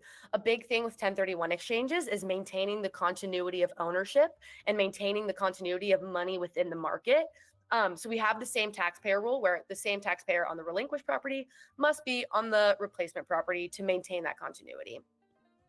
And then finally, you have your timing requirements. So these are your typical deadlines. When you close on your sale, you have 45 days to identify what properties you would like to purchase. And then you have, from that 45 days, 135 days to complete the sale. So it's a 180-day exchange period in total. And you have 45 days to identify and then a full extra 135 to reach that 180th day for when you have to close on your up leg and complete that transfer. Okay, so now we're going to get into the more advanced exchange strategies. We just went over a lot of the basics, you know, the ins and outs of 1031s. Now I'm going to go into some stuff that might be a bit more unique. Maybe some of you have a situation that sounds similar to what I'm going to go over. So this is called a reverse exchange. A typical forward exchange, you sell your property and you buy your property within the 180-day timeline. A reverse exchange, what happens if you find a property first and you want to buy it right then and there, but you haven't sold that first property yet? You can do something called a reverse exchange. So it's the same exact thing as a forward, just the timelines are reversed. So you can actually buy your up leg, your property first, and sell later. This gives you the full 180 days to complete your sale, which can be nice if that 45-day deadline is a bit daunting, or you're worried about making that deadline. You can buy a property and then it gives you the full 180 days to sell yours. Now, of course, the only caveat to this is that you do have to have that upfront cash or financing. Obviously, you're purchasing a property before you were able to sell your other one. So you have to make sure you have the funds in order to obtain that. Okay, next we have partnership strategies. So say you're a part of a partnership and you've decided to go your separate ways. You know, you want to do your own thing. We're separating is the basis. Because the partnership is the taxpayer and not the individual partners, that taxpayer must sell and purchase. So you can do something called a drop and swap. So the partnership is dissolved prior to doing the exchange. Each partner will become an individual tenant in common, and then they can complete their own 1031 exchange independently. You also have the option to swap and drop. So the partners will complete the 1031 first as a partnership, and then distribute the interests afterward. The only thing is with this, timing is very critical, and both approaches require a bit of a careful structuring. Recently, the New York State Board did clarify that at closing, drop and swaps can qualify for 1031 treatment. I know there was a lot of confusion and a lot of headache around this, especially because the IRS really does monitor these transactions to ensure that they're legitimate investment activity and not just an attempt to sidestep the rules. So it makes it nice that the New York State Board did clarify and say that that was okay. It makes it, it saves the headache and the confusion for the investors. Next, if your client is selling a business that also owns real estate, only the real property qualifies. We talked about that, not the business itself. So you want to allocate value between the business and the real estate. Because that business is not 1031able, you want to allocate as much as possible to the real estate. It's going to make your life a lot easier. It's going to make doing the 1031 a lot easier. And this is very popular. We see it a lot with veterinarians, doctors, car dealerships. They will sell and lease back the building to cash in a few years before retirement. And then this is my personal favorite hack that we have. Most people that I talk to do not know that you can do this. A lot of people don't want to go through a 1031 exchange because they just don't want to deal with commercial properties anymore, or they don't want to deal with being a landlord, being a manager, all of these things that we talked about. Lucky for them, there is a nice little workaround where you can exchange into an investment property. Think of an Airbnb or a long-term rental, short-term rental. After 2 years of owning that as an investment property, you can convert it and use it yourself for personal use. So if you're thinking ahead, you could set yourself up with a really great retirement property or a future vacation home, or a future second family home for you and the grandchildren when you're older. This is a really great way to also get out of being a landlord and get out of having to manage commercial properties. You can buy a home, rent it out, use it as an Airbnb, a VRBO, and then you can later convert it to personal use for yourself. Of course, you just need to document everything, the leases, the tax returns, that rental company or that rental income, any ads that you may have had for the property. Because like we said, the IRS does monitor these situations. So you want to be able to prove that you did use it for investment and it was a rental property before you converted it to personal use for yourself. Okay, now a DST and a triple net lease. This is also great for people that are just tired of being a landlord. These have really minimal management responsibilities. A lot of them have a bunch of different types of financing options. There's a lot of flexibility around this. And this gives you a great option to diversify across multiple properties or multiple industries. So this is great for investors. Like we said, you're getting older. Maybe you don't want to be managing. You don't want to be a landlord anymore. You want that passive income. You just want that mailbox check. And this is also a great way to save an exchange that looks like it may be failing. So say you identified properties and you loved and your full intent was to go and purchase them, but somebody bought them quicker than you were able to, or something happened where they fell out, and it's just no longer on the table for your exchange.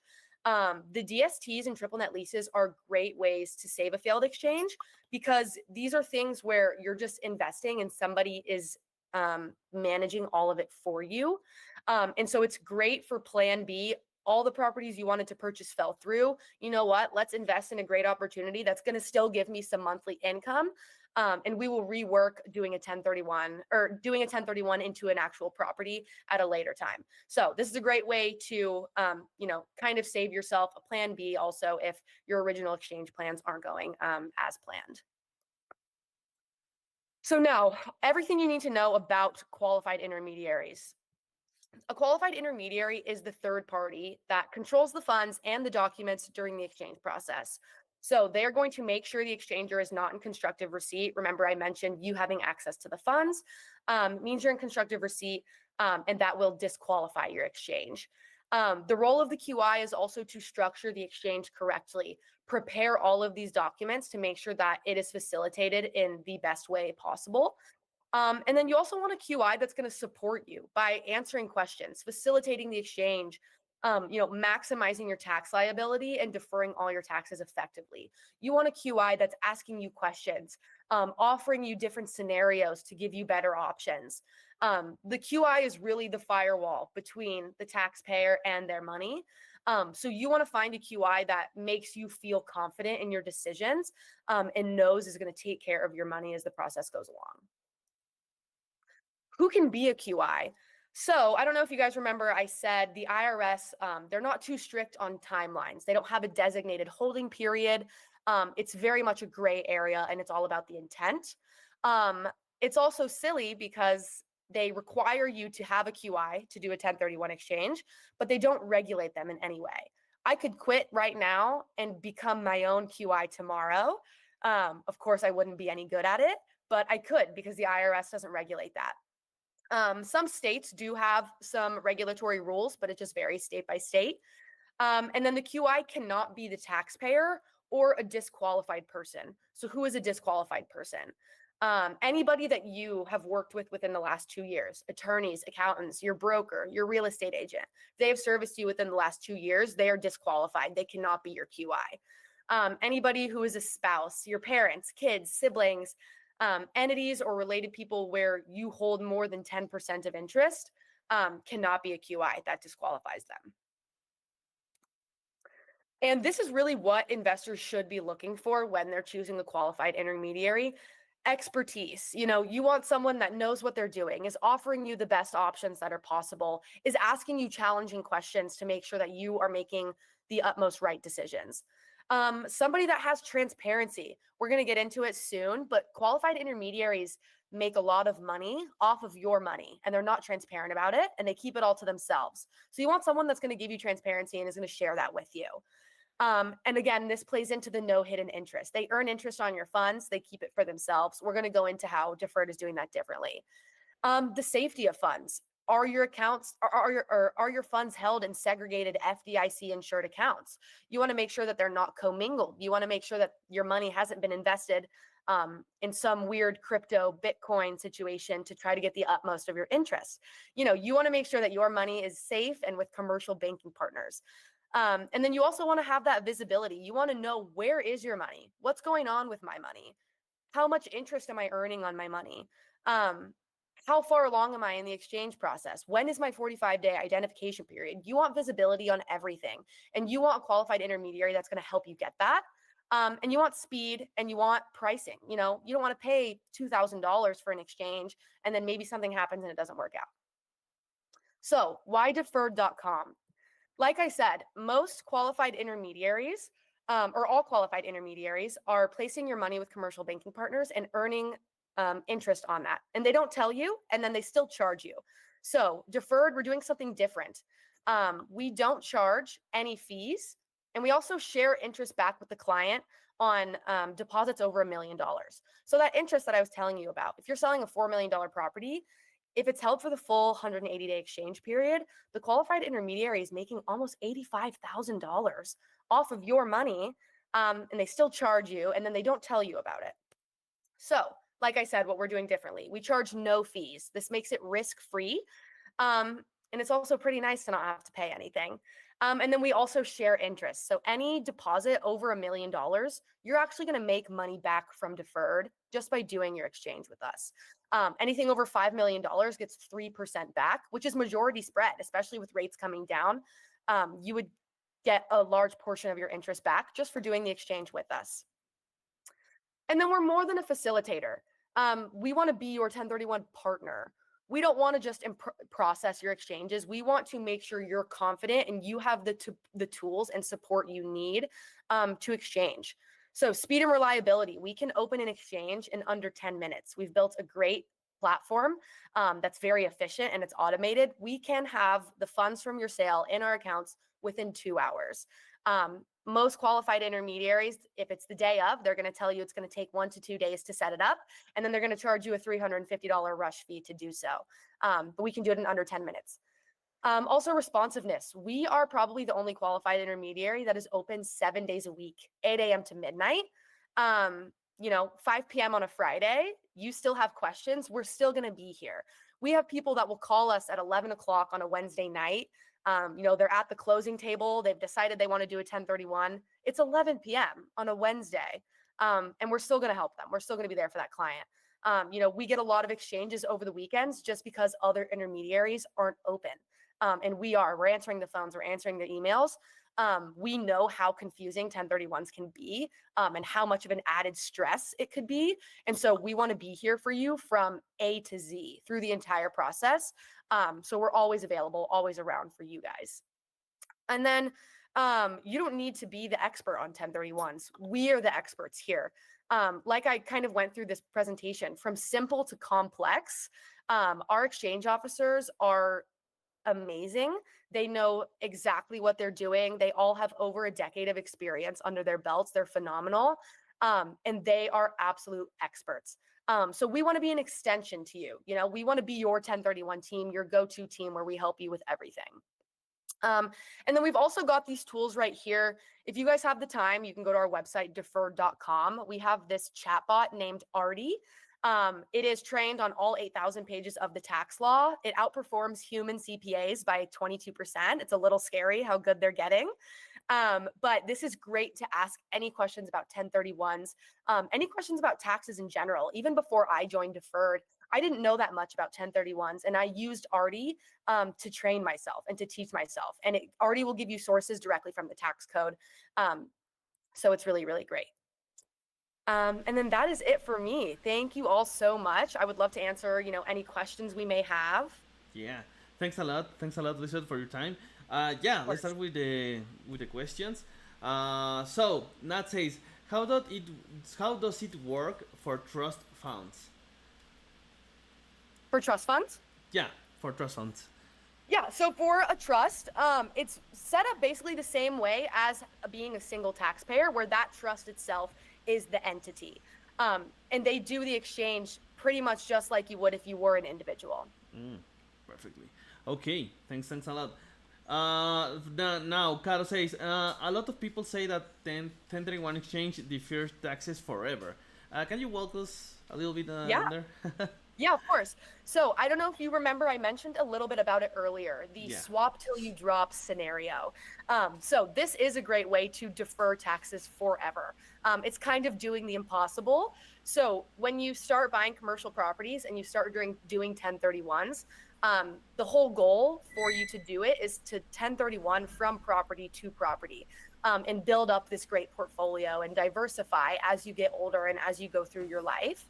And then that day when you do unfortunately pass away, it's going to happen to all of us, but when that day comes, your estate is passed on to your heirs.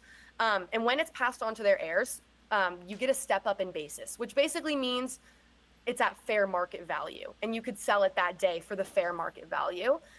So when your heirs get a step up in basis, the next day they can turn around, sell all of it, and the capital gains tax vanishes. So that's what they say when it's defer taxes forever, is because you basically are doing 1031s your whole life, never paying a capital gains tax. And then when you pass it on to your heirs, the capital gains tax vanishes. So you really did the impossible and just paid no taxes for your whole life, and deferred them forever. That sounds amazing. Okay, now Jean asks, have these questions that I think a lot of people may have it, but it says, for a seasoned investor tired of managing 5 separate single-family rentals, how can 1031 exchange be used to roll all those properties into one large, less management-intensive asset? I think this is a good one. Yes. No, if you guys have multiple properties, if you have a portfolio and you're tired of managing, 5, 10 different properties, and you don't want to be the landlord or just be dealing with all of them being separate, you can sell all of them together. So whenever it says rolling them up and diversifying into one property, if you have 5, you can do a 1031 exchange where you're selling all 5 on the down leg, and you don't have to do 5 separate purchases. You can actually combine all of it, add up your value to buy one more, or to buy one single higher value investment property that you'd like. So this is a great way, like you mentioned, if you just have a bunch of properties that you own and you're trying to sell, this is a great way to combine, and not have to have, 1, 2, 3, 4, 5, 6 properties. You just have one higher value property. Perfect. So now, do you have any more information? Because as you just say in your presentation, you work a lot of time, so you are there for the people. Anything more do you want to share with us? Anything like very specific that people want to know of, if they want to search for you in other social media, not just your website? Where they can find like this short information? Of course. No, so you can find us at deferred.com. That's our basic website. You can find us on LinkedIn at Deferred. My name is Elizabeth Dock. You can find me on LinkedIn as well. If you guys ever have questions, you can email me. I think you guys can see right here, it says support@deferred.com. My email is elizabeth@deferred.com. So just my first name @deferred.com. Feel free to shoot me any questions. Find us on LinkedIn. Find me on LinkedIn. I'm always happy to be here for you guys. And then, if you are looking to get an exchange started with us, go to our website.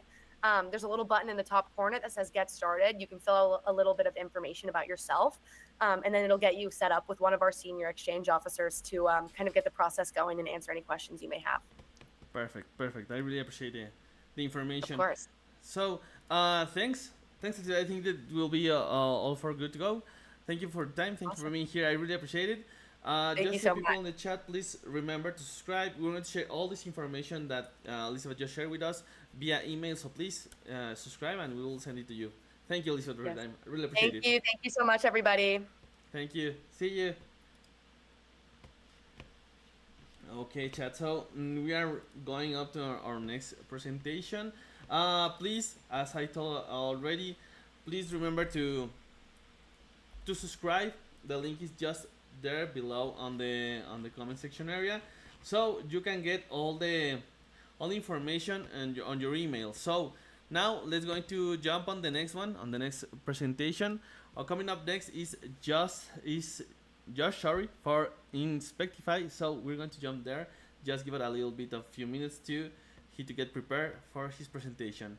We're coming back.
Good morning. Good morning again.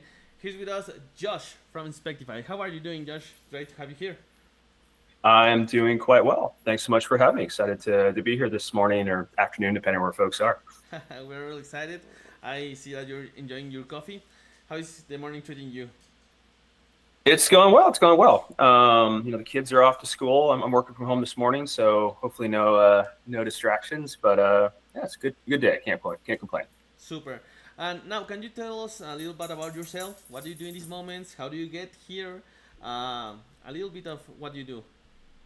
Yeah, I'll give the high level, as it's going to be part of my presentation in a second. But I'm the co-founder and CEO at Inspectify. I've been building this business for about 6 years now, and I'll talk a bit about the business. But as applicable to today's conference, not only do I run a technology company and inspections, but I've been active in real estate for about 15 years now. So we do a lot of real estate development investing. So I've worn the hat of owner, operator, investor, renovator, inspector, agent. So a lot of what we do from an Inspectify perspective is very much born from the pain points I've felt as an investor. So Perfect. So you're ready to go? We can jump into your presentation. Thanks a lot. Alrighty. Well, let me go ahead and share my screen. Yeah. All right, I'm gonna hit presentation mode, and there we go. There we go. Perfect. All right. Well, again, thanks so much for having me this morning. I'm excited to spend time with everybody. Kind of my proposal for the time today is one, I'm going to spend a little bit of time to tell you a bit about the business, the platform. I'll promise to not make it too much of a shameless plug, but I think it does provide context in terms of how we think about solving a lot of the pain points created from the real estate transaction, and then how inspections can play a role within that. And then we'll spend the meat of today's time talking through my first experience buying a real estate investment property, and some of the opportunities we saw from an inspection perspective, and how both from my workflow as an investor, but also how we've built software to be able to support our customers, which are investors, how we've kind of gone about solving that. And then I'd love to leave 5 to 10 minutes for any Q&A folks have towards the end, and excited to walk through it. So with that, we'll start with an overview on Inspectify. So high level, we describe ourselves as a vertically integrated property inspection and underwriting platform. We started the business, as I mentioned, about 6 years ago. We were primarily focused on the real estate transaction, helping anything from a consumer to a brokerage or an agent to investors, both institutional and retail, prop tech companies, iBuyers. And over the years, and this is very much connected to my talk today, we've started to expand our customer base over the entire life cycle of the residential real estate. So we work with property managers, we work with lenders, we work with insurance carriers, mortgage service companies, and really the common thread there across our entire customer base is anybody that needs to capture data around a home and make a better decision with that data, we can support with our software.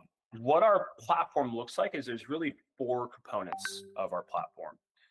First and foremost, as I mentioned, we started in the real estate transaction, and we, over the last 6 years, have built the largest network of licensed home inspectors in the country. We have about 35% of the entire industry that uses our software that's on our platform, and that effectively allows us to get to any home in the country in under 48 hours. So we've got this broad nationwide scale, but we have put a ton of energy into how do we make it as seamless as possible to get that inspection scheduled, completed, and returned. And so not only do we have this network of inspectors, but we built a ton of scheduling software and route optimization software that allows the velocity in which inspections can be completed to be, best in the industry.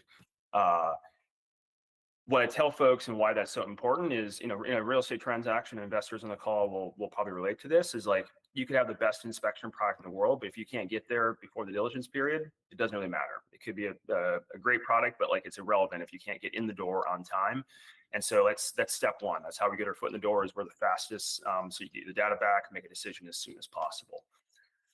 On the data side, the second part of our platform, and this is really the core part of our business, is our Inspectify software. So we have built our own proprietary inspection software that inspectors use to complete all the inspections on our platform.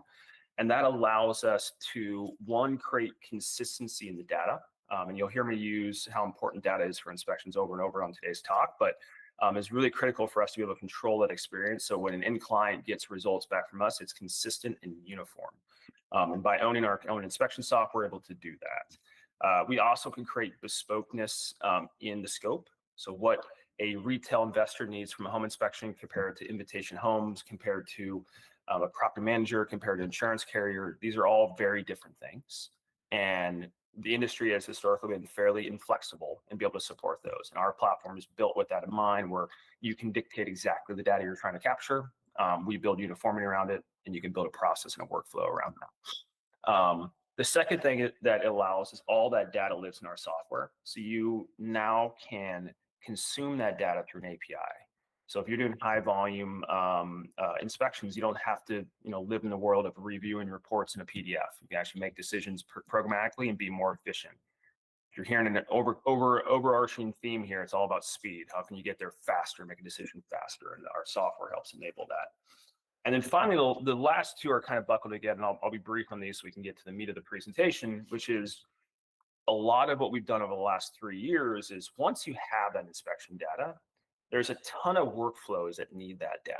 And we have been building an underwriting suite that allows you to take that data set, create other outputs and other actions, all in the effort of trying to create more efficiency and efficacy in your processes.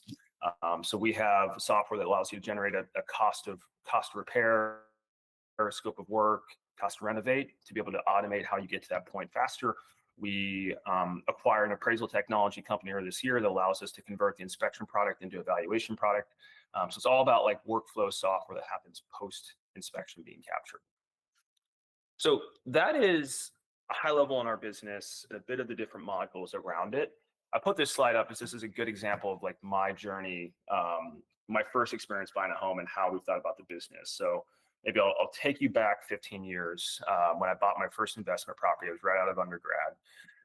And I found my inspector the way that most folks probably have gotten inspections in the past. So people on the call have gone through the process. You probably got the inspector from your real estate agent, right? That's typically how the process works, especially if you're hyper local and you're buying in one market, you're relying on that agent to find the inspector. And that's exactly how I did for my first investment property. And by and large, the inspection experience was okay, very, very nice inspector. But at the end of the inspection, about a day later, the inspector drove by and gave me this 3-ring binder that literally had every piece of information about my home in this binder, right? And I was blown away as a young engineer about how valuable that data set was, but also like how little utility there was in that data, because it's in this like analogous document, right? There's really no use of this data besides this point in time transaction.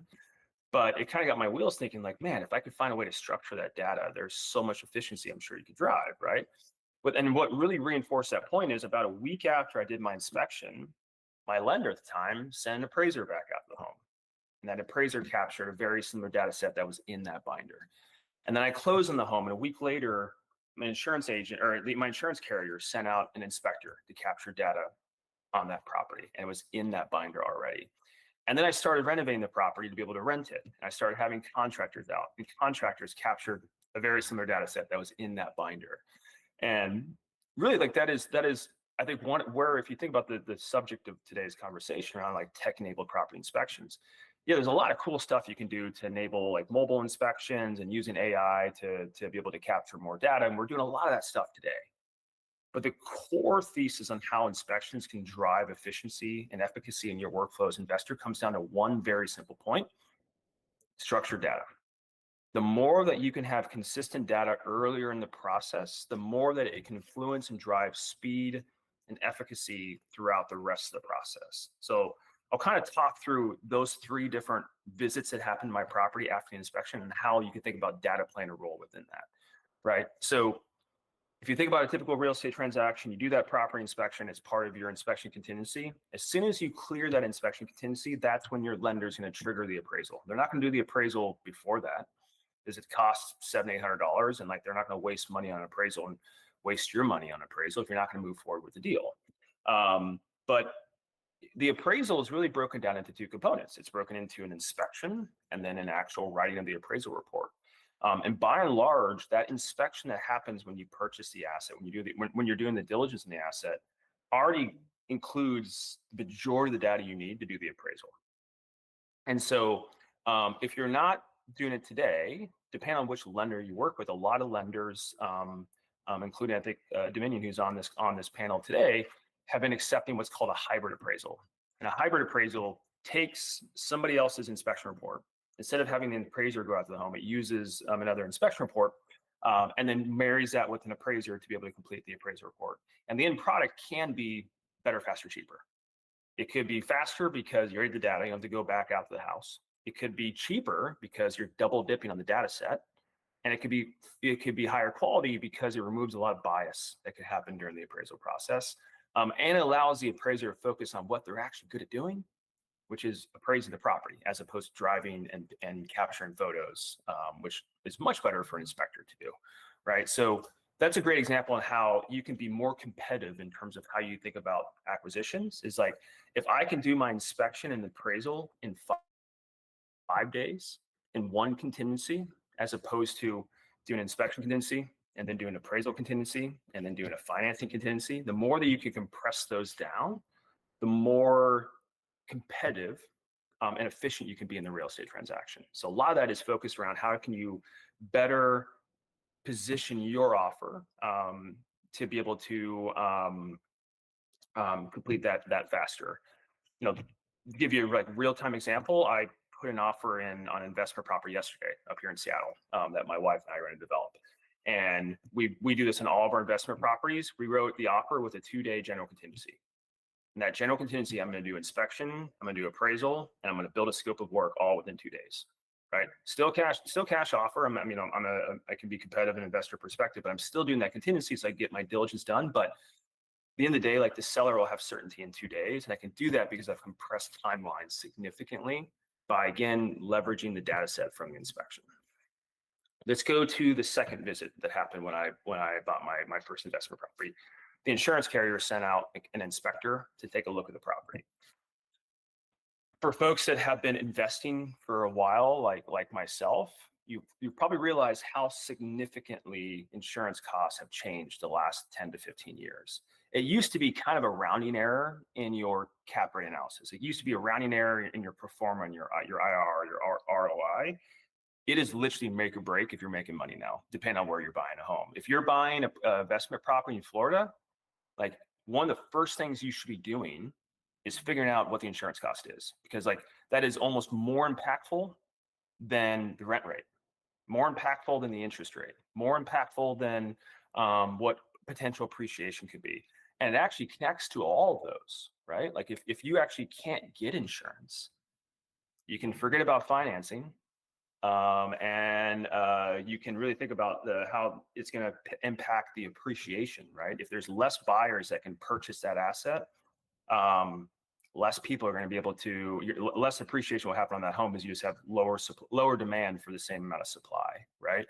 And so, the more that you can quantify, and again, leveraging the inspection data to understand what the actual hazards and risks are in the home, the more you can get to a level of certainty around what insurance looks like before you even get past your diligence period. And I think your more savvy investors will actually do that before they even get to purchase and sell, right? You can actually do that fairly up in front. But like, if you're not thinking about today, definitely think about how insurance impacts your business, because it's going to only get worse from here, depending on where you're buying. So that's the second part. And the third part, which is probably one of the most fascinating in my opinion, is unless you're buying a turnkey investment property that you're just going to either put in a resident in it and cash flow, you're probably doing some level of work on that property. It probably comes in big stages, right? It could be you're buying a home that's in very poor condition. You're going to do a full renovation, studs down renovation. It might be that the house hasn't been updated in 25 years and you're just going to do a refresh update. But no matter what, like you're going to do some level of work on that. And what folks don't realize is the bigger cost to renovating that asset, a lot of times actually isn't the cost of renovation. It's how long it takes you to do the renovation, right? If you think about an average rental in the US today, every day that property sits vacant and isn't renting is costing you about $100 a day. So if it takes you a month longer to do the renovation, it just costs you $3,000 than if you would have done just a month sooner. And so, it's a very important context to think about as an investor. And that opportunity cost comes in two different ways. If you're asking like, oh, that number sounds way too high, where the heck are you calculating that? Well, it comes in two forms actually. It can actually be worse than $100. Take the situation where you are actually using capital. You're borrowing a construction loan to be able to, renovate that asset. Well, in that situation, you're paying a much higher interest rate. So you've got interest fees on a daily basis. So that's one component. Then you have the second component, which is if the average monthly rent in your market's $3,000, that's where you get the $100 a day, right? So like it could actually be much, much worse than that. And so long story short, like when you're thinking about the work you need to do on the property, like anything you can do to shave days off that timeline is going to put more money in your pocket. And the way that inspections fit into that comes into that, that last anecdotal story I told you, which is typically, you're going to do some level of repair on that property after you buy it. And a lot of what your contractors are doing to be able to scope out those repairs, a lot of the data they need to be able to do that lives in that inspection report, right? And so what we've done with a lot of our institutional and retail investors is we're helping them align on price, align on scope before they even close in the home. and get contractors ready to start day one. Like we have a large institutional investor that uses our technology platform for really the entire suite of it, from the third-party inspection to the inspection software to using our scoping software. So they actually build scopes on our software. And then we actually have a collaborative functionality in that you can work with your contractors to align on price. So within 3 to 4 days of the inspection being done, they've got a scope ready to go and they have contractors lined up to start the work. And they've shaved, 3 to 4 days. They're able to get the work started 3 to 4 days faster by doing that, right? And that's an institutional that I would hope like runs this as a business because they're institutional, right? So if you are a kind of part-time investor like I am, like, and you've got another full-time job that you're handling as well, like that could be even more significant delay because this isn't your full-time job. You're doing something else, right? Like, so it's really critical to think about how you can compress that timeline to be able to do inspections as efficiently, do the inspection efficiently, but also get that repair done as fast as possible.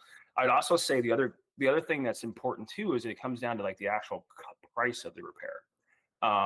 By you doing the inspection and using that as a source of truth for what work needs to be done, it puts you in a stronger position of leverage when you're talking to contractors, right? When a lot of folks, I hear this, and again, I'm biased because I run an inspection technology company, but the classic pushback I get from investors when it comes to doing an inspection, it's like, well, my GC's gonna walk in, they're gonna inspect it. Like, why do I need to use a home inspector? I can just have my GC do it. And like a lot of times you have a good GC that you can trust and that's great. But regardless of how good of a person it is, there is a conflict of interest there.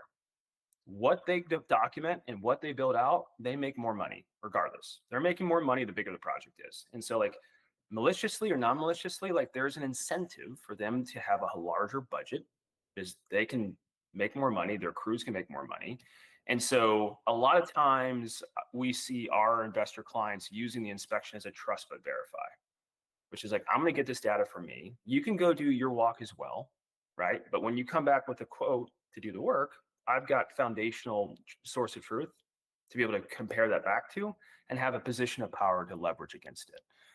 So when you think about doing a $18,000 renovation on a property, a $300 to $400 inspection to help you make sure it's $18,000 worth $25,000 and shaves 2 to 3 days off the start time, the inspection starts to have a pretty positive ROI, probably better than the actual asset itself from a dollar-to-dollar perspective.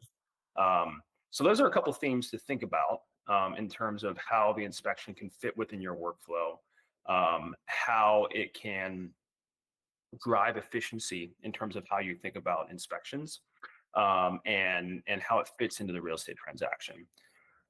I'll kind of end, I'll spend a couple minutes talking more on like a pure technology perspective, because I know like that was literally the theme of in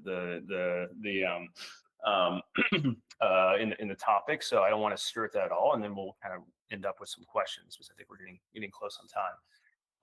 So, I think what's interesting about inspections and maybe I'll focus on AI just because you can't really get through a day without hearing AI at least a few times. So I'll start your day off with one at least. Is there are a lot of parts of the inspection workflow that can be replaced. There's a lot of part of the workflows that can't be replaced, right? And there's also certain inspections that I think are more exposed to be able to be replaced than others, right? And I'll give you a few examples of that and how we're doing this today.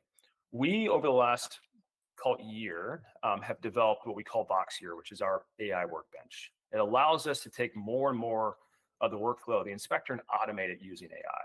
So a great example of how that could be that works really, really well is if you in the old days, if you want to understand what the brand, the age, the recall status of an appliance would be, the inspector would have to look at the data placard, decipher the serial number, go to an online website and see what the age is, do all of that work and come back with like, here's a synopsis on the water heater.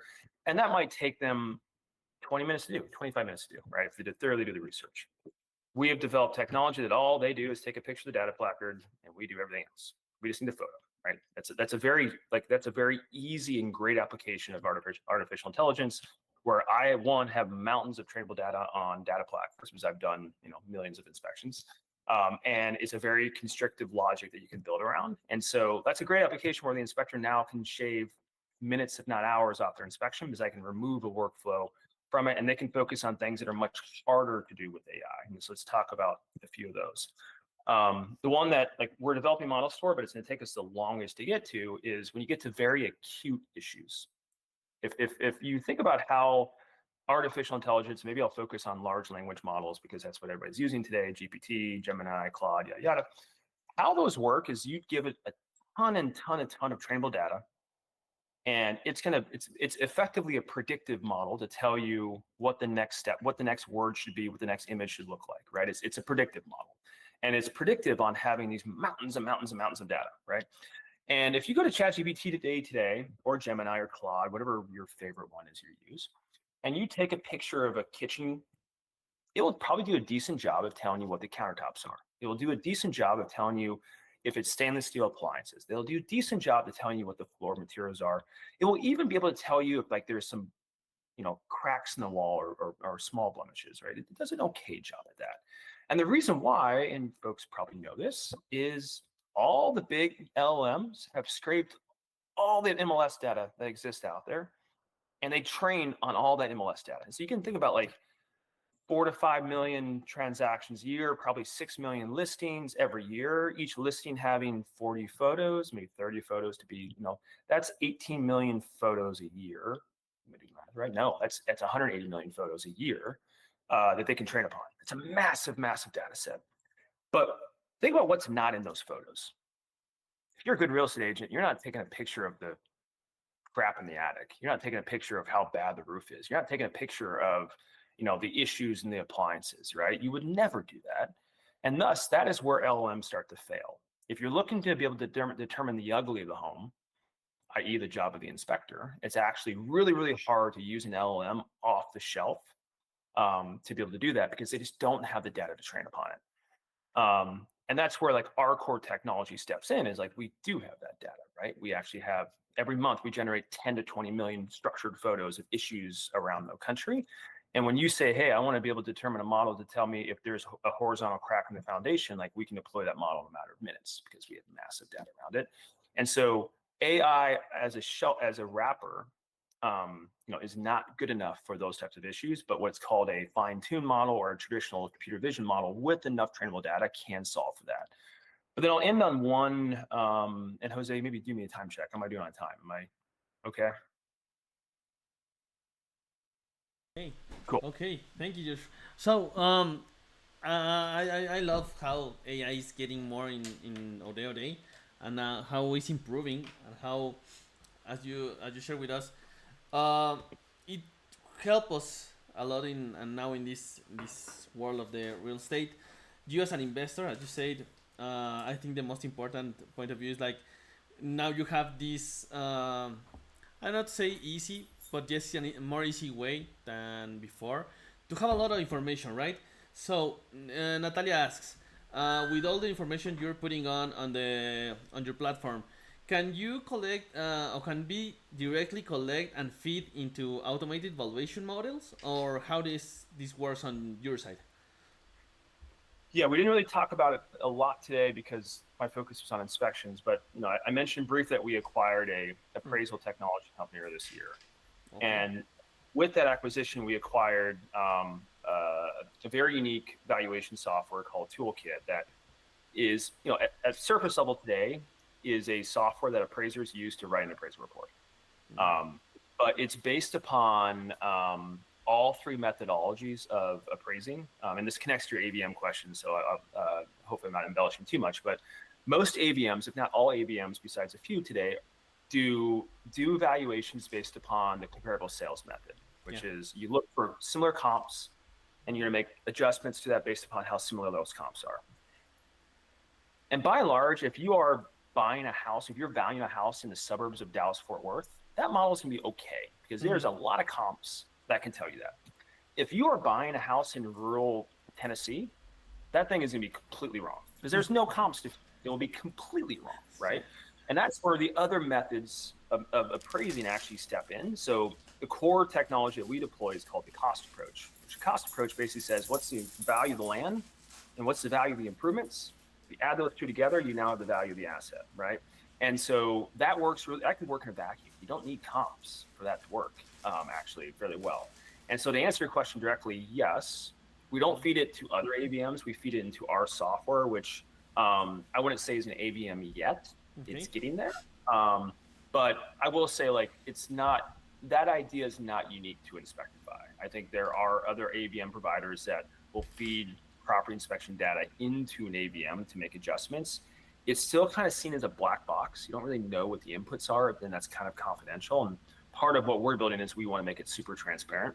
So when we give you an evaluation, you actually can see how the inspection data drives it. And you actually, depending on who we're providing the product to, you can actually tweak the inputs and say like, hey, like what happens if I do this? And that's really powerful in terms of an ROI calculator, right? In terms of what you could get based upon what you want to finish on the property. So super. I love it. As you say, AI is going really, really fast, but it's going to be considered like a new tool. So I get that you are working on it, and I love that.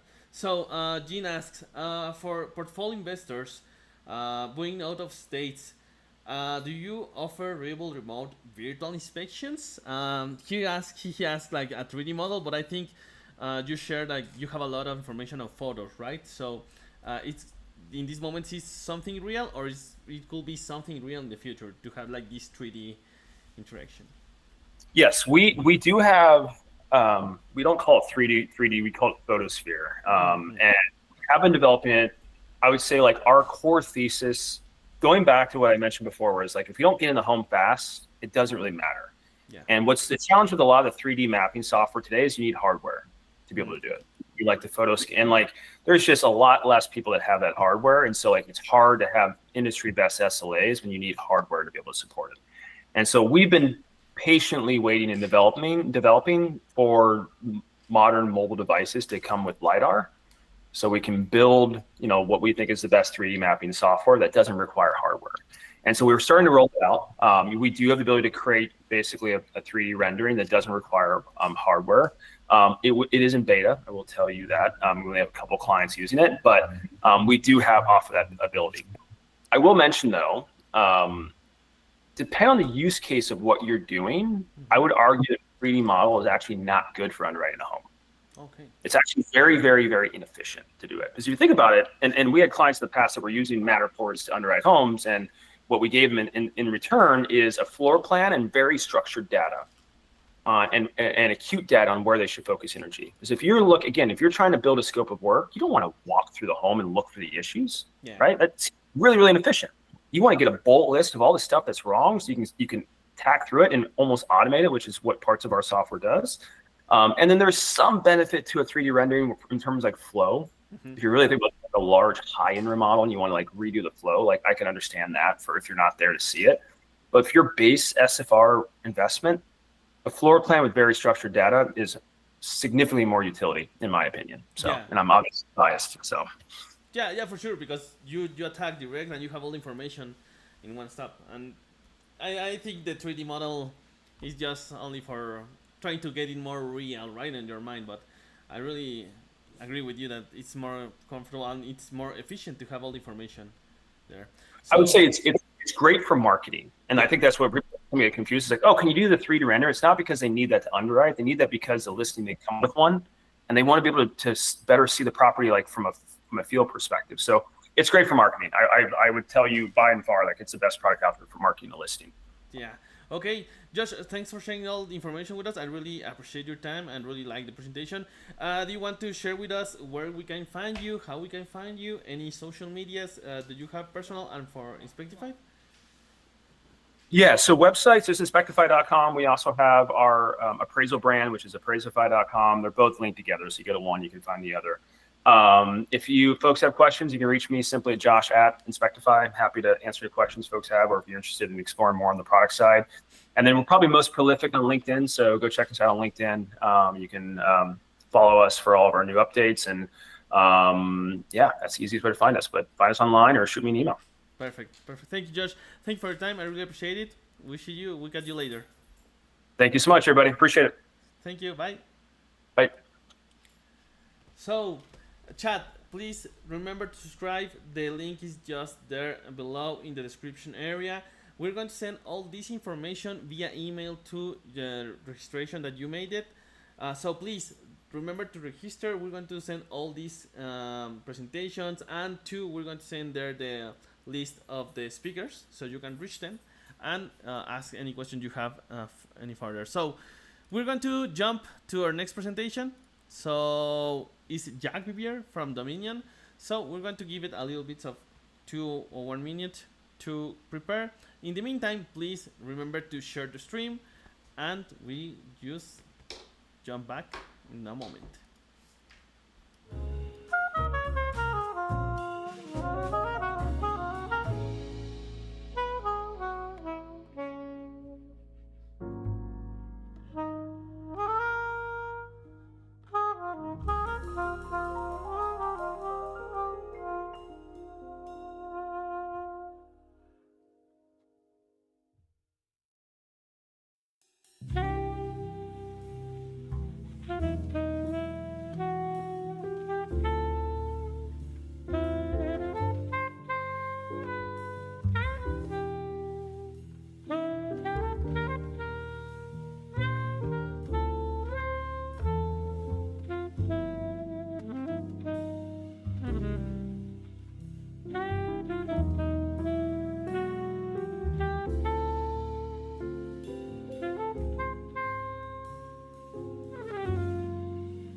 So, Jack, good morning. It's great to have you here. How are you doing, man?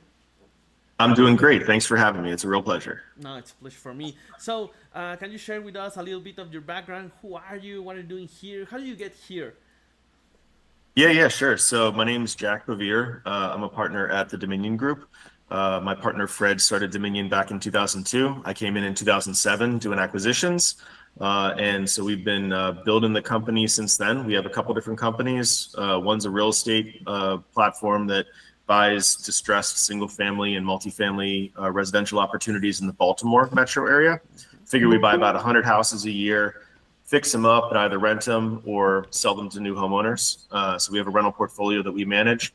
And then we have a sister company that is the stuff that I'm excited to talk to everybody today about, that makes fix and flip loans and also originates DSCR loans to real estate investors nationwide. We do about 300 loans a month and pride ourselves on being, very tight pricing for kind of professional real estate investors that are looking to grow their rental portfolios. So that's kind of our core business. And I oversee operations and like to play with our business development activities as well. And so was very excited to be asked by Sell to Rent to talk about some of the kind of the fun projects that we've been working on that we're getting ready to debut. So for everybody who's watching, you're getting to see kind of a product launch, maybe 45 days ahead of the rest of the world. So Yeah. looking forward to it. A great spoiler. I love it. Thank you. So, you ready to go, Jack? Let's jump on. Absolutely, looking forward to it. Let's go.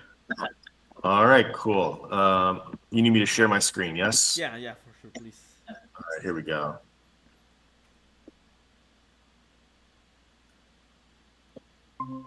Let's jump to it. All right, can you see that there? Yeah. That slideshow there? I see Dominion Financial. Oh, sorry. I got.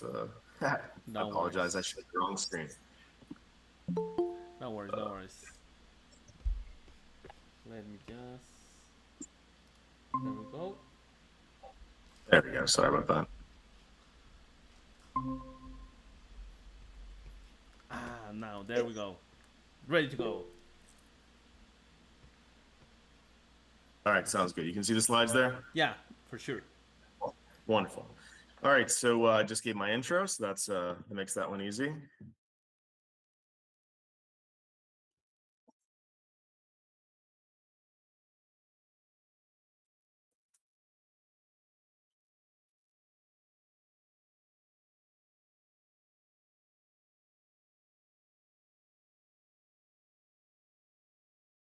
Sorry, kids. Well, while I'm fixing this out, I can describe it. So we what I wanted to talk about with everybody today is, so we've been working on an AI driven mortgage origination platform that we think is going to be pretty transformative in terms of the borrower's experience of originating a DSCR loan, but frankly, any mortgage loan at all. We just happen to do a lot of DSCR lending, and so that was the product that we worked on the most. But we think it's very exciting in terms of how folks are going to be able to identify what the best mortgage program is for their particular scenario, for their particular use case, and really create a much smoother, less painful mortgage origination experience. I mean, everyone who's gotten a mortgage knows that despite the fact that it's 2025, it hardly feels like it.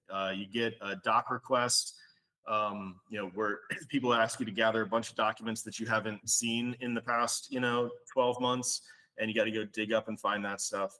And then you send all those documents in, and then an underwriter, behind your loan officer, an underwriter, is reviewing those documents. You're not exactly sure what they're doing with them over there, but when they come back to you, they've got some problems, and there's a couple things that we need to talk about, and there's 7 more things that they need to ask you from, and it's not a particularly enjoyable process. And hopefully that only happens once. Maybe it happens 2 or 3 times. You can't quite figure out why they're asking you for that on the 3rd time when they could have asked you for that on the front end. And it's all very opaque. It's all very opaque, and the reasoning behind it is not well explained, and it makes for not that enjoyable of experience. And sometimes you think it's going to be, you expect it to take a couple weeks, and it ends up taking a couple months, and you just can't figure out why. It's very frustrating. So the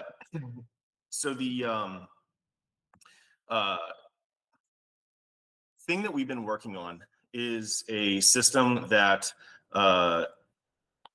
is able to look at documents and extract the data that's necessary in order to compare your situation, or to evaluate your situation versus the underwriting guidelines for the mortgage that you're interested in, and then compare that data to those underwriting guidelines. It's a very difficult thing to do, but that idea, we think, really opens up a tremendous amount of improved borrower experience, because because you don't have to do with it, go back and forth, because you're getting instant answers. Mm-hmm. And so that we think is going to end up being a kind of a game changer in terms of the borrower experience for getting a mortgage quickly. Getting a no quickly is sometimes just as the worst thing is a no that comes on day 29. That's the most experience. So that's something that we wanted to overcome, and we think that we have been able to do that. Yeah. So the way that we've done it is because one of the biggest issues in terms of mortgage or financial services, AI's use in financial services, is overcoming the hallucination issue, right? Mm-hmm. You can't have hallucinations in the financial services space.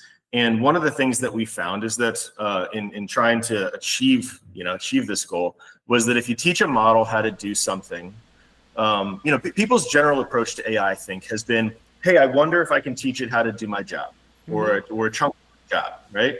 And so you go in and you figure out what the latest and greatest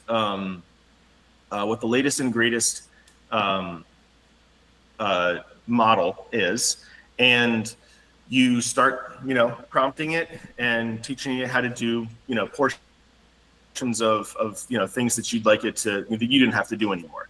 And you teach it how to do a thing, and it does it, and you get really excited about it, and you teach it how to do another thing, and it does that pretty good too. And the thing is, by the 5th part of your job, you teach it how to do it, and then you ask it to do something from the beginning, and it screws that up, and you're like, It's not yet. The technology is not there yet. Shoot. well, I guess I'll wait 3 months for Grok's next model to come out or Gemini's next model to come out, and I'll try again then.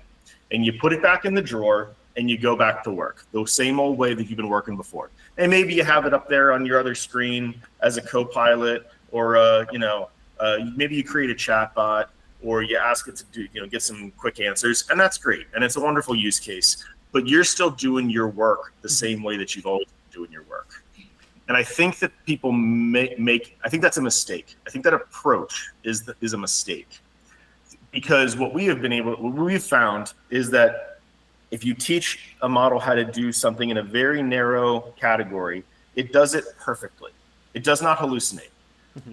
Now, ask it to do 7 more things, it starts to hallucinate. It starts to, you ask it to do too much, to be too much of a generalist, it starts to make mistakes.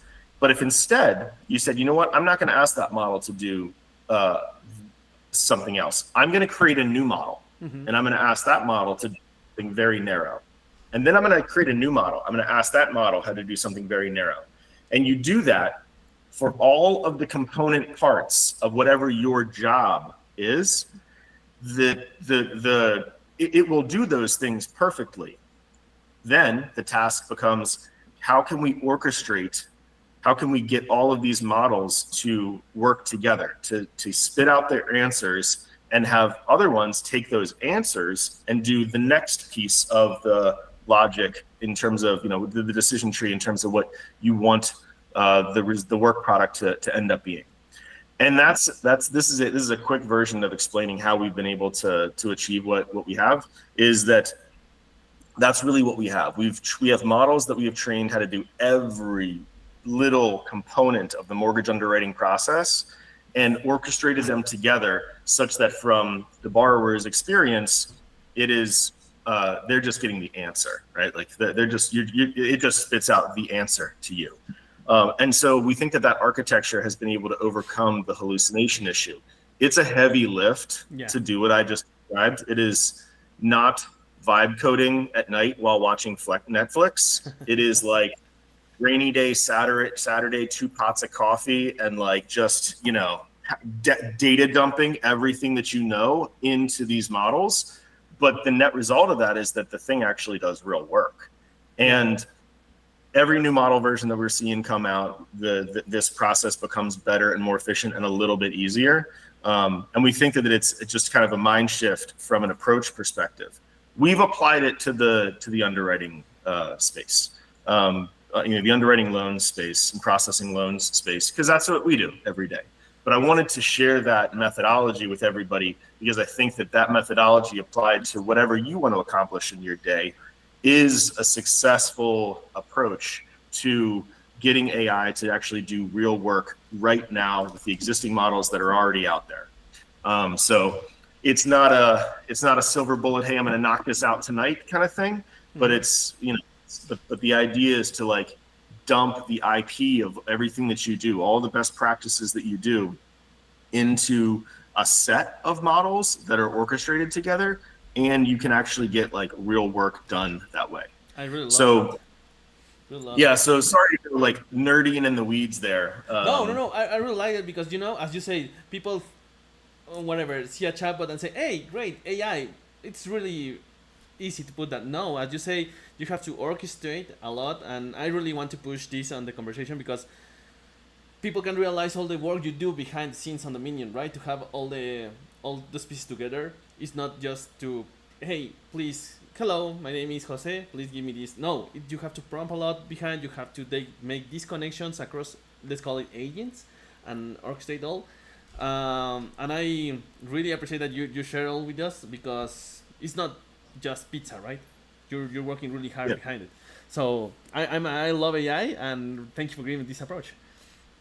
Yeah, absolutely. So anyway, I described kind of how we did it before, but from the borrower's perspective, the reason that we did it that way is that we wanted to be able to create a system where a borrower could come, bring their scenario, and know that they were getting the best execution for their situation, right? Like, I want a 75% LTV cash out loan I got a property that's worth 300 grand and it's rented for 2,300 a month. Here's my FICO. Here's the location. It's a little bit rural, but there's comps nearby.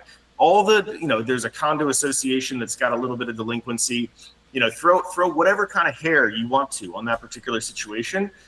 And if you go to most originators, they're working with one program, one DSCR program. Mm-hmm. So they either say yes or no, and they spit out a price. They collect your documents, and wham, bam, thank you, ma'am. They get you to closing. But did you overpay for that loan? Was there a higher loan to value option that you might have been able to get? Most places, you're not going to know the answer to that. Mm-hmm. And so, because they're working with one program behind them.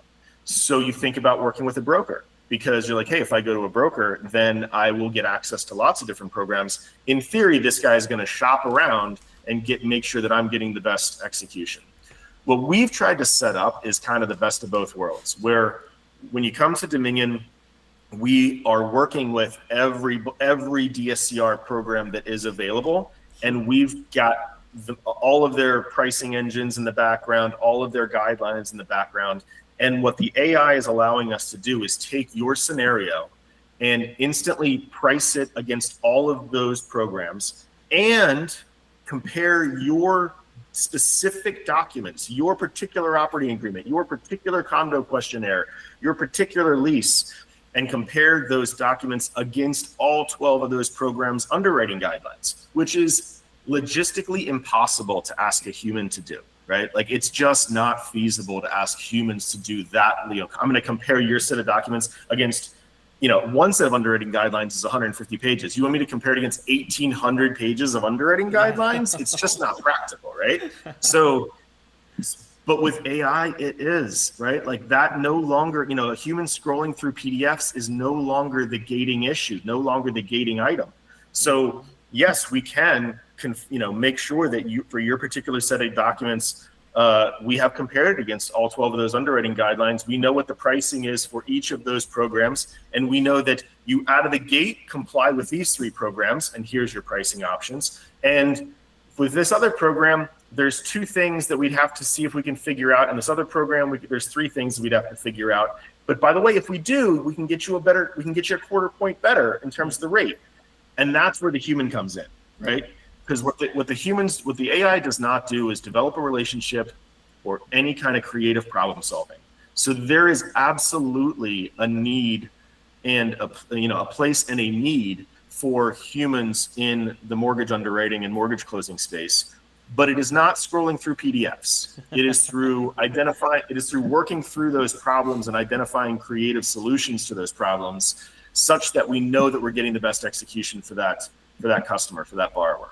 So that's the experience that we're building the portal out for right now, so that you'll be able to have that experience. And we're really excited to it's something we've been working on for a long time, and we're really excited to get it out there in the wild. And make sure that people are getting the best execution, so that they're making the most money possible in their real estate investing business. Frank. Yeah, so sounds amazing. And Caro just asked something that you just shared with us. She says, how does I handle the mountains of paperwork? As Jack just said, stop scrolling those PDFs. And in my words, it's like time equal to money. So if you save all the time, you get more money. You're able to do more things. So great. She asks, document needed for a loan, and does this reduce the chances of errors or delays? Yeah, for sure, right? Yes. Oh my gosh, like the most that no on the 29th day, or that third doc request because you know what, we had to pivot to this other program, and you know what, now we need 3 more documents. It's the most infuriating thing ever from the doc, right? Like, I hate that. It just makes my blood boil, right? So like.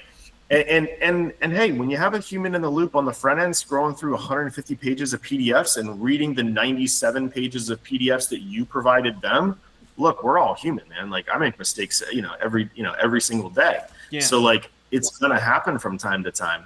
The question is, can we leverage the technology to, leverage the technology to do the low end work, right? The scrolling through PDFs and extracting data and putting it somewhere. perfectly, right? Like, God, how much, we're not, I'm not taking any rewarding work away from people, right? Like, that's not exactly like, rewarding stuff. So I don't feel bad about it. And if we can get the error rate down while we do it and make it so that borrowers never, never have to waste their time, literally days and weeks down the wrong path, right? Down the wrong path to closing. We think there's like big gains to be made in terms of the borrower experience for getting a mortgage in 2026. Yeah, I totally agree with you, and I feel you there because, as you say, which human has the power, the brain power to read all that kind of documents and just stay fresh? I can do that. I'm not able to do that, but with AI, I can just get the information I want, process, and work with that. But Yeah. AI just is getting apart. It's not all the work, as you say. It's just making our life easier. Now, Nat asked, since AI systems require a lot of sensitive financial data, what measures are in place to ensure the security and privacy of my personal and business information? Yeah, absolutely. Yeah. We are not going into we're not opening up a ChatGPT window and downloading your documents like you have the option to do right now, right? Like, that would be a terrible approach from a security protecting sensitive financial information perspective. None of that. The models that we have working are working in a closed, secure sandbox. Those documents are they're coming in through a secure portal. They're then being analyzed in a closed sandbox, and the results are being displayed in another, password protected system that our employees are using. But yeah, at no point are we putting any people's information into an LLM portal that is connected to the internet. That is not part of the equation here. So it's always closed. The models are working in their sandbox, in the background, but it's not a ChatGPT window. It's not a Grok window. It's not a Gemini, next to Google's, window. Perfect. So since you share a lot of us that you have been working with these tools a lot of, what has been your biggest issue speaking in the side of the paperwork, and it doesn't go like I like to say the Lulu, right? It doesn't give you like wrong information or wrong data. How much time does this takes, and how do you have solved this? Yeah. By the way, that Fireflies note taker, you can kick it out. It just follows me around. I didn't realize it was going to show up. Yeah. Sorry about that. Sorry to steal the real estate. Yeah. So kind of like some of the challenging things that we've had to do along the way.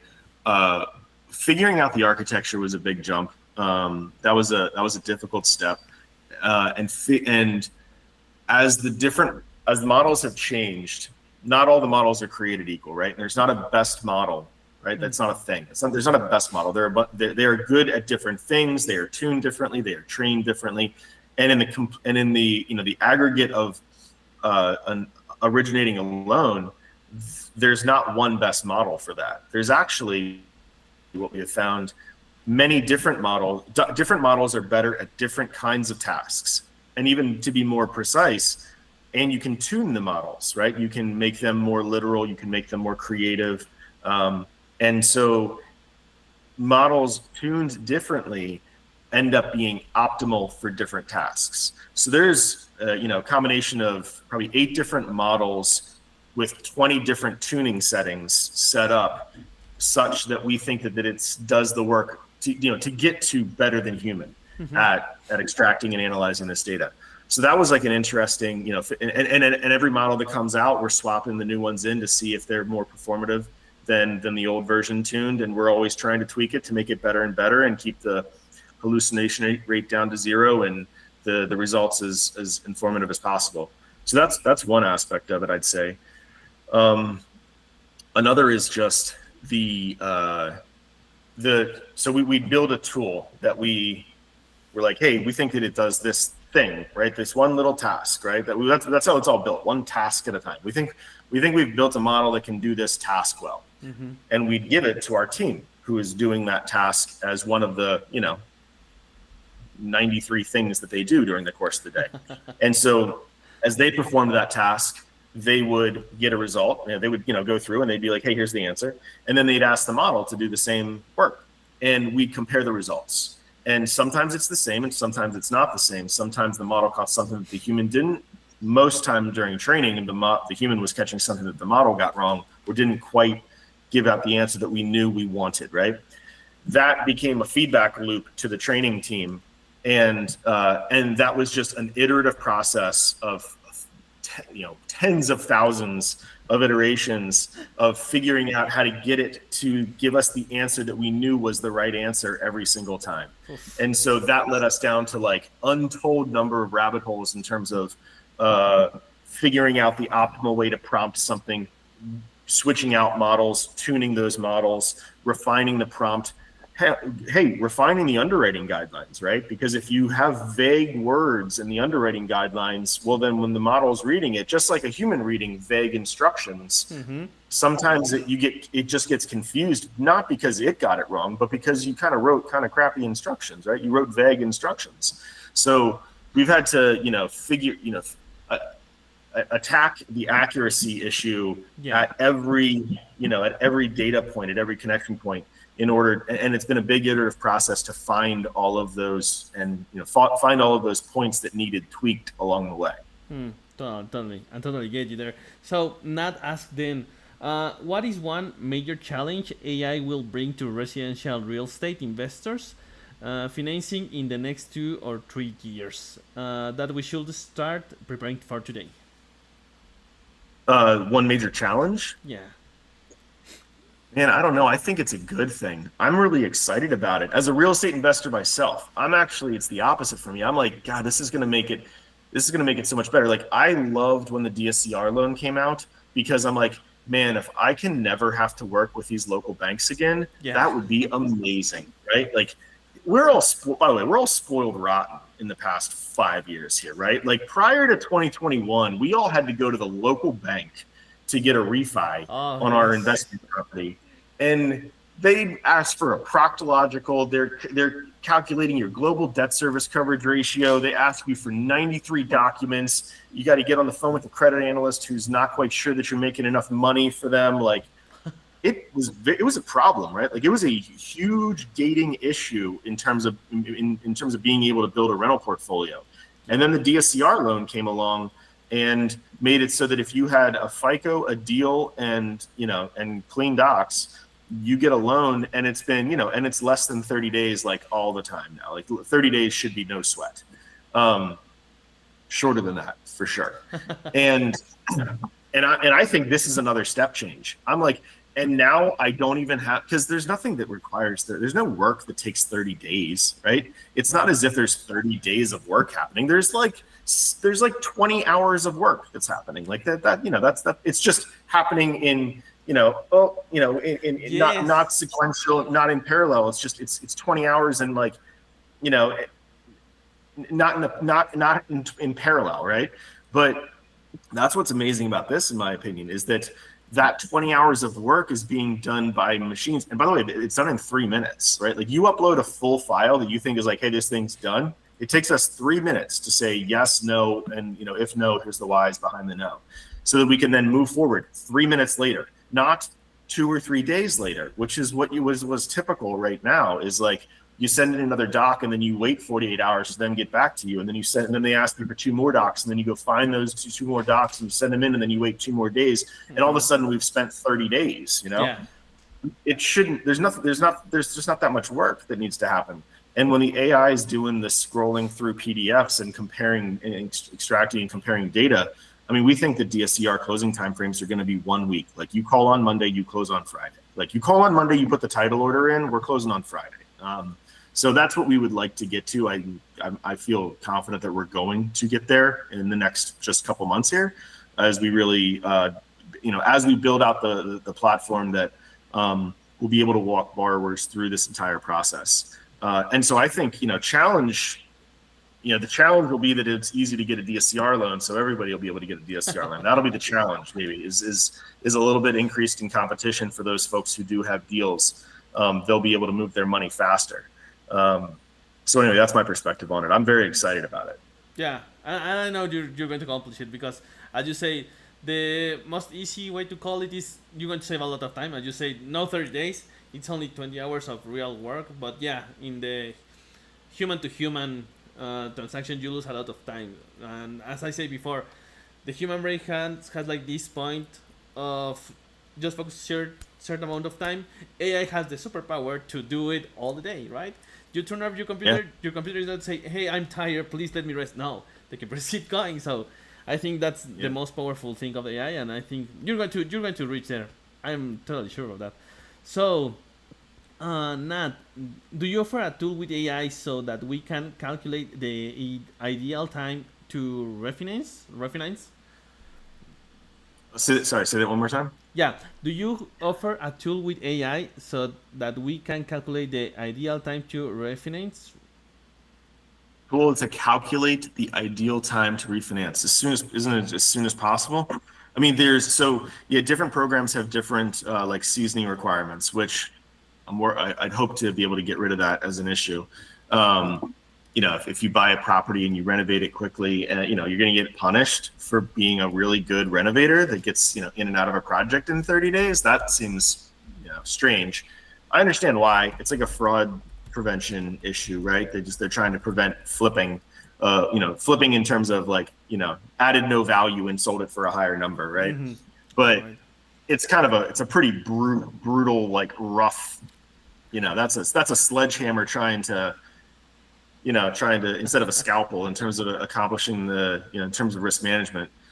So not a big fan of that, but some programs currently, have 90-day seasoning requirements. Others have 180-day seasoning requirements. Banks, some often have 1-year seasoning requirements. I think that what you will be able to do is identify, hey, I've owned this thing for less than 90 days.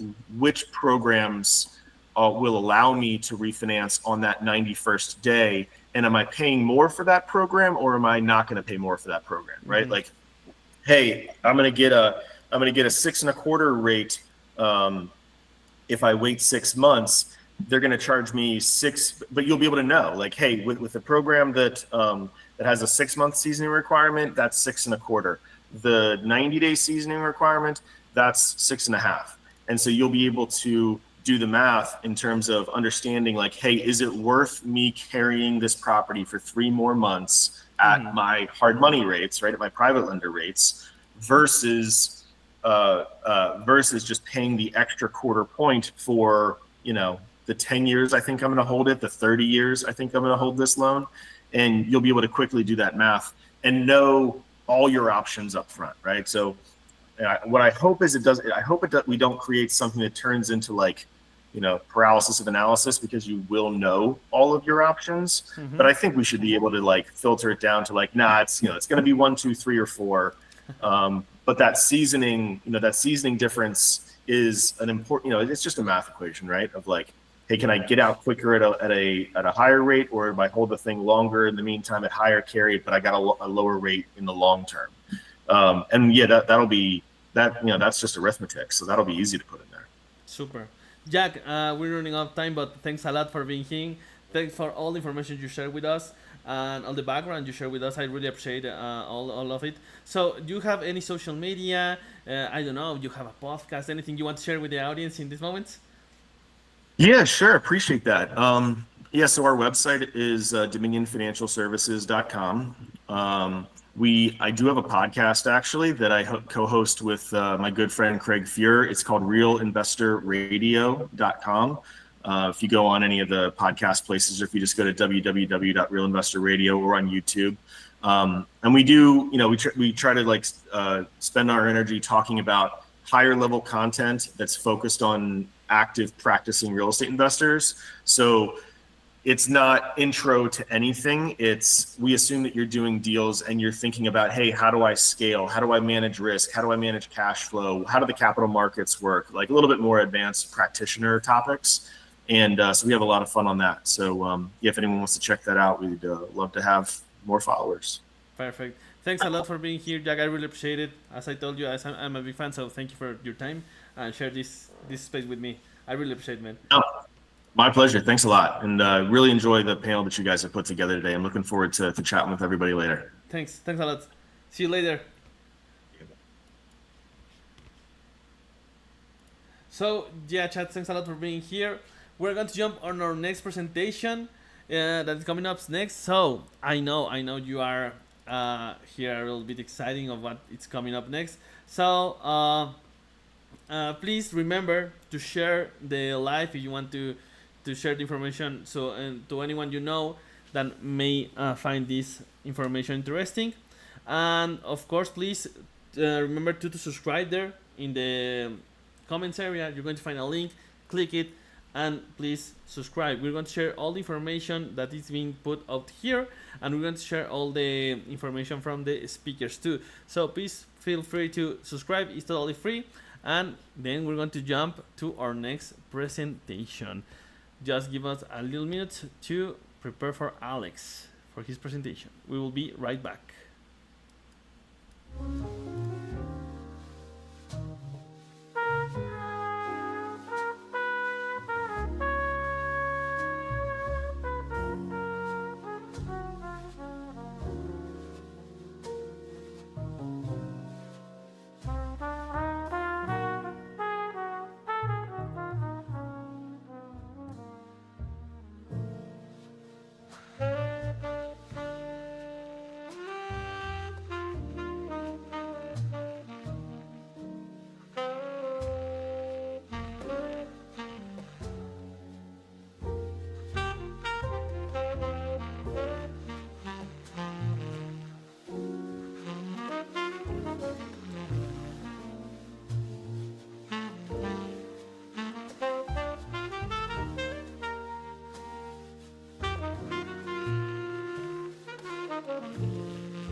One. Hey, good morning, Alex. How are you doing? Great to have you here. Buenos dias. What up, Jose? I'm really excited to have you here, boss. I do this all the time with you, so I'm excited for other people to join us. Yeah, but the people maybe want to know a little bit more of you. Who are you? What do you do in these moments at Sell to Rent? Tell us a little about because I know, but the people out there doesn't know. Please share with us. I used to be really athletic. I'm a father of two. Done a bunch of real estate, and the rest will be in the presentation. But I like to smile and keep it fun. We're going fast, and we're trying to take over the world. Perfect. Are you AI? No, right? You're the real one. This is an AI for sure. I am. The accent is more of an AI. We do it intentionally, so I don't look perfect. Perfect. So if you want to share your screen, we're ready to go. I will leave it to it. You just start, and I will jump out. You see my screen? There we go. You're good to go. Okay. Well, let's do it. Happy Thursday, everybody. I'm excited. You know, I've done a bunch of these with Jose, and they're all over the internet, but I'm excited for everybody to learn about what we're doing at Sell to Rent, our background, the war stories, you know, how we see opportunities, inside scoops of what real data is showing us, and just the overall, you know, transactions that we're doing. To keep it more fun, a super 1 second on me because I hate talking about myself and I do it all the time. I started my real estate career at 21, started with some college friends out of a garage. We ended up 13 years later scaling it to about 9,000 apartments throughout the US. After that, I got into a lot of tech investments and angel investments and things like that. And then I co-founded Sale to Rent with my friend Danny, who founded it a little bit for me to try to take over these leaseback opportunities that we see. That's all to say, lots of experience buying and selling properties, lots of experience doing models and debt and financing and all that type of stuff. So lots of experience and things that we've done over the years, from just painful experiences and life lessons and roller coasters. So we always say that we think like investors because we've been them. You know, I bought and sold billions of dollars in transactions. My partner Danny has done hundreds and thousands of single family homes, financing and all that. So we have the brain and the experience of the investors we talk to. So at a super high level, if you don't work inside sell-to-rent, you probably don't know what we do. So we're a tech-enabled platform that specifically helps distressed homeowners cash out their equity, and specifically for the people that don't want to move, don't want to do leasebacks. We then match those sellers with investors who understand the golden nuggets behind a leaseback, and who understand that, you know, buying properties at a discount, buying properties that have in-place tenants and long-term leases are actually an amazing solution for real estate ownership. And that's like at a very high level, but the reality is that we do a lot more. We do a lot of little things. We're not going to go into them, but I'll give you some ideas of what we do behind the scenes. From the get-go, we've had the mindset to be tech first. It's part of the DNA. I will be ashamed to tell you how many hundreds of thousands of hours I've stared at Excel modeling properties out. Starting at the age of 22, I've been staring at Excels and looking at cash flow tables and depreciation tables and all sorts of things to like, is this investment going to work? And it's always an Excel and you're missing expenses and it's never exactly what you have. But every Excel is always up and to the right. Every performance is always going to be great. Nothing's going to go wrong. And then life kicks you in the face. So that's a lot of what we've been doing. We've been really thinking about the user experience. Once I started investing into technology outside of the real estate side, I figured out how the tech guys and the product guys are really thinking about how to make everybody's life easier who's part of the platform, how to, you know, where to put the buttons, where to do automations, where to do all these things. And in real estate, that doesn't really exist much. A lot more is going into prop tech now. Over the last couple of years, like it's always Excel and Word documents and Outlook. That's it, right? It's not user journey experiences, make something beautiful, easy, make that journey has never existed. So we've been doing that inside sell-to-rent from the get-go. And then something that we know and we realize is, as we're doing more transactions, if it's not a win-win scenario for the seller and the buyer, the transactions don't happen. And we monetize when transactions close. So we really have to look at it from both sides of both angles, which is the seller's mentality and the investor's mentality. And we only take on transactions where we believe that that match could be made. So our track record, just as a very high level, we've dealt with most of you guys, but we've done hundreds of transactions throughout the US. Up to today, we've done transactions over 30 different states, but that's a very fluffy way of saying that we've gotten our asses kicked everywhere, right? And we have unlimited war stories. That is where the real entrepreneurship and life lessons comes from. Well, I have a friend of mine that has a line that he uses, which is like, you know, it's a 10-year overnight success. And we've been building sell-to-rent for like 5 years. And all we do is course correct and learn and do more and more and more to make the experience better. So I wanted to share some kind of funny war stories. That is what, when I look back, I was like, these are some painful experiences that turn out to be funny. So let's go with it. So we dealt with. Quick question. The chat asks, do you only do deals on single family?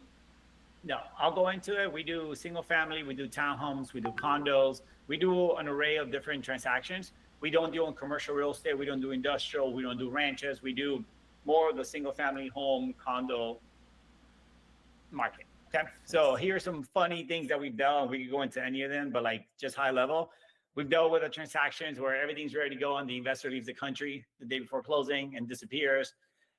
We've dealt with the beautiful experience, video, pictures of a beautiful home in Texas and Dallas. And then when we have someone go to the property, there's 16 dogs and the floor smells like dog piss, right? And you can't see that in pictures. We've dealt with the crazy seller that sells a home and takes the money and then says that I didn't sell my house, right? And we had to experience, share, and learn from that. We've dealt with the beautiful property that is perfect on paper, and then we run a title search or a lien search, and there's 18 liens, and the seller didn't tell us about it. We dealt with the property that you can't see anything, and then it has solar panels, and the seller doesn't believe that the solar panels got to be paid off, or they transferred the home, so we had to go through the debacle of dealing with that. We've dealt with the wife or ex-wife that wants to sell the house and not tell the husband because they hate each other, but she wants to sell the house and doesn't realize that everybody's on title and that's going to pop up at some point. So have that conversation. We've dealt with the seller that's underwater, that's in a short sale where we've had to negotiate with the bank and work with the attorneys to see if there's a win-win scenario there. And after months of doing it, we've done short sales. We've dealt with a crazy amount of COVID loans that people got in when things were crazy in 2020, 2021, thinking that the government was just going to wipe them. And in reality, they were all attached to the homes and securitized by the home. So a lot of sellers come to us and say, no, I took a business loan and my business is in charge of that. And then we go through the entire closing process and we realize that there's liens on top of liens and loans on top of loans against the house. We dealt with the HOA restrictions, which we didn't think we had to in the beginning, which a lot of HOAs that are hundreds of thousands and millions of HOAs throughout the US have all sorts of rules and bylaws. And it could be a 50 unit HOA, a 5,000 unit HOA. They might have rental restrictions. So we now know how to do that. We dealt with the father and mother pass away and the kids inherit the property. And then the kids don't know what they want to do with the property. One wants to sell it to take his equity out. The others don't, and have to negotiate all that. We dealt with very rural areas. We sold properties in very tiny towns that have upsides and downsides, but we've had to learn how to market and get in front of those local investors. And we've also dealt with the seller that shows up. We do all the work. We go through the closing process, and the closing table, the seller tries to change the lease terms or wants more money or wants something else, and the seller tries to walk away. So these are literally 5% of the life lessons, but real life war stories that have shaped getting to where we are today. And we laugh at them, we learn from them, we course correct, and we keep moving forward. So kind of the question that the chat asked, Jose, what do we do? What type of properties do we work with? So nationwide properties, single family homes, condos, and townhomes. And we also do duplexes, but we don't see them as much. Usually the lot size is important because the property has to work as an investment, right? And it has to work as a rental. None of our investors are buying properties usually because of a luxury market in San Bernardino, California. It's more about a cash flow play and appreciation play, but not a very nice class A $1.5 million home. So usually under an acre works. If not, it takes a lot more repairs and maintenance. We draw a line about 1900, 1920. The house has to be built after that. The majority of the homes that transfer in our platform are 1980s, 1990s. And then the max price that we play with is about $1 million, because once you get outside of that $1 million, the price point just doesn't work as a rental. The rent has to be way too high for it to cash flow and to be able to get a loan. So it doesn't work. Very simple terms. Most people don't know what a leaseback is. We own leaseback.com, so we're very deep into it. So a leaseback is a new type of real estate transaction. It's very well known in commercial real estate, aviation, all sorts of different businesses, but not in residential real estate. So in simple terms, it's when a homeowner sells their house to an investor and they become a renter. At that moment, when the closing happens, the investor becomes the owner and they become the landlord, and all the problems go to him and all the upside goes to him. So we're seeing this being done in many different places. We're starting to see the industry grow. We're the leaders, and we want to keep growing that. So why would a seller do this? Right? I always get the thing of like, why would I sell my house? And, why would somebody else be the owner? Well, the reality is that a lot of people are going through liquidity issues right now. Credit card debt, car loans, education. People are losing their jobs. And the majority of the nest egg in the US is in people's homes. So I always, in 2025, I fight with people because the American dream was always, you got to buy a house and it has to go up. But there's so many other things that people could use their money for today, and so many other things appreciate. So a lot of owners are opening up to selling their homes and cashing out. I graduated college in 2007. My friends started buying houses because of life a couple of years later, and anybody who bought a house, the house appreciated. Not because they were awesome, not because they added to the house, not because anything, just because the market went up. A lot of those people are sitting on a lot of equity today and need the liquidity. So this is a good solution for them to say, hey, I rode the wave. I'm sitting on a lot of equity. Let me cash out and solve some of my problems. So a typical seller gets access to liquidity. They love the house, the community, the neighborhood that they live in. So they want to stay. They need the liquidity, but they want to stay in the neighborhood. The moment they sell the house, ownership changes to the buyer. So then they don't need to fix anything else. It switches sides. It gives them more time to plan. like I said, a lot of the people come to us are families that love their community. Their kids are finishing schools, the day camps and all that. So they want to stay in the area. And this is a lot of times faster than a normal transaction. A lot of homes are sitting vacant for a long time. The days on market is crazy right now for most communities. We're able to move a little faster. Our average transaction is between 30 and 60 days. And if we have all the documents and everything we need, we're able to go faster. But a lot in 2025, where we're sitting today, this is usually a faster way to sell your house. I wanted to show you guys some of like behind the scenes, not because of the numbers, just to see how many more people are coming to us to see this as a solution. So from last year to this year, we're almost at 2.5 times the number of sellers that have come to our platform, which is not because we're doing a lot more marketing, because more people have the necessity. More sellers have the necessity. In foreclosure, we've seen 100% increase. In people who have credit card debt and different sorts of debt, we see a 115% increase.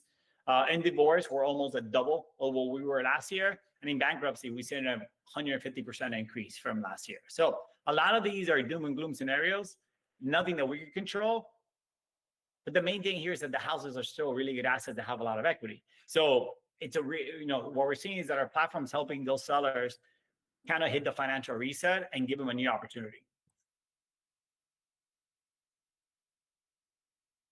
Here's kind of like the ICP, the ideal customer profile of who comes to us. And this is from data that we keep mining over and over and over inside the company of what are the common threads of what we see from sellers. The main thing is they're asset rich, but they're cash constrained. They're emotionally attached to the house. They don't really want to move, but they need the liquidity. Hence where we step in. The motivation is definitely financial stress. A lot of times they don't even want to put a sign outside of the house. They love living there. They're embarrassed that this is the situation, but they want an opportunity to keep living there. A lot of these are families. A lot of the people come to us are families with different situations that want to stay.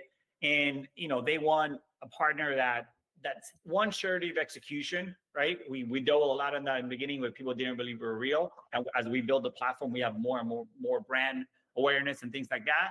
And then they want to make sure that it's someone that they could talk to and that is professional and picks up the phone when they call, which is something that we pride ourselves on.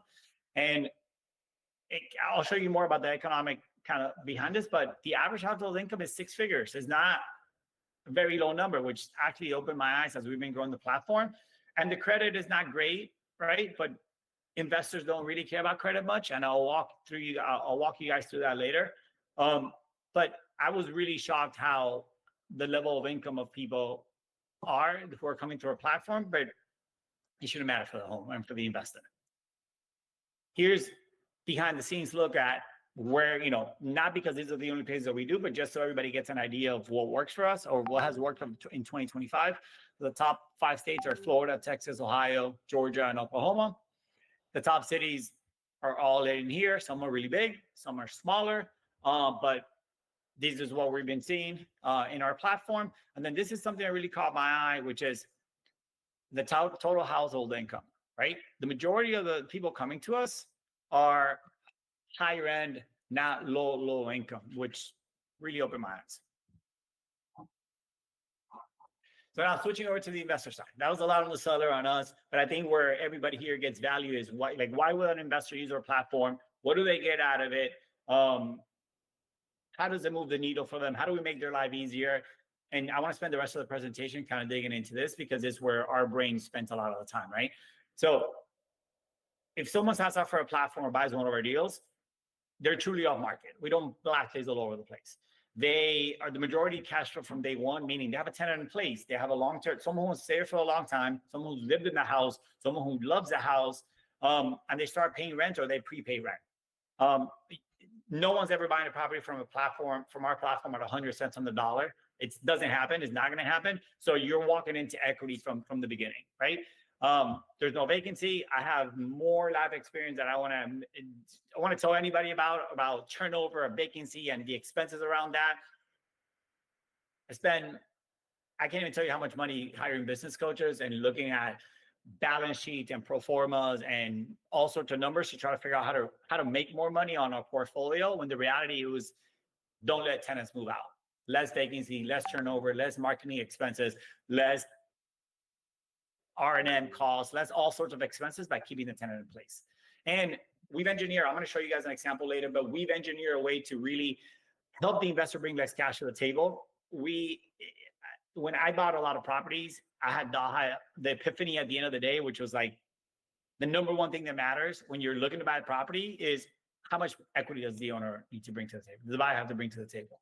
And one thing that we're doing is having our sellers prepay a lot of that money, a lot of cash at closing, which then lowers the amount of equity a buyer has to bring to the table. And I'll show you guys an example to make sense.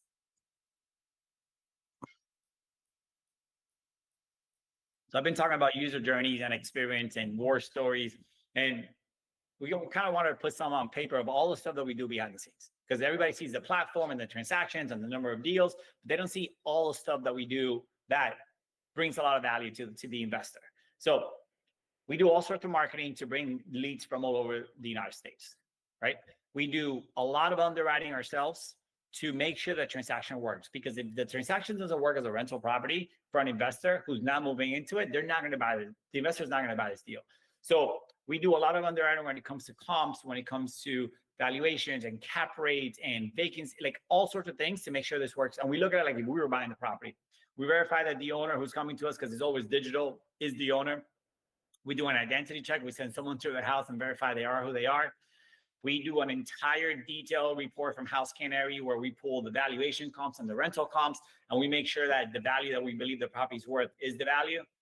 Once we receive all the HOA docs and pictures and videos and all that, we do a second set of underwriting to do final underwriting to really make sure that we cross our T's and we dot our I's. Then in the middle of this, we negotiate with the seller. We're in charge of really setting expectations, really understanding if they're able to do prepays, and really getting their expectations set to, hey, how long do you want to stay? Do you want to stay longer? How much rent can you afford? We do a lot of that.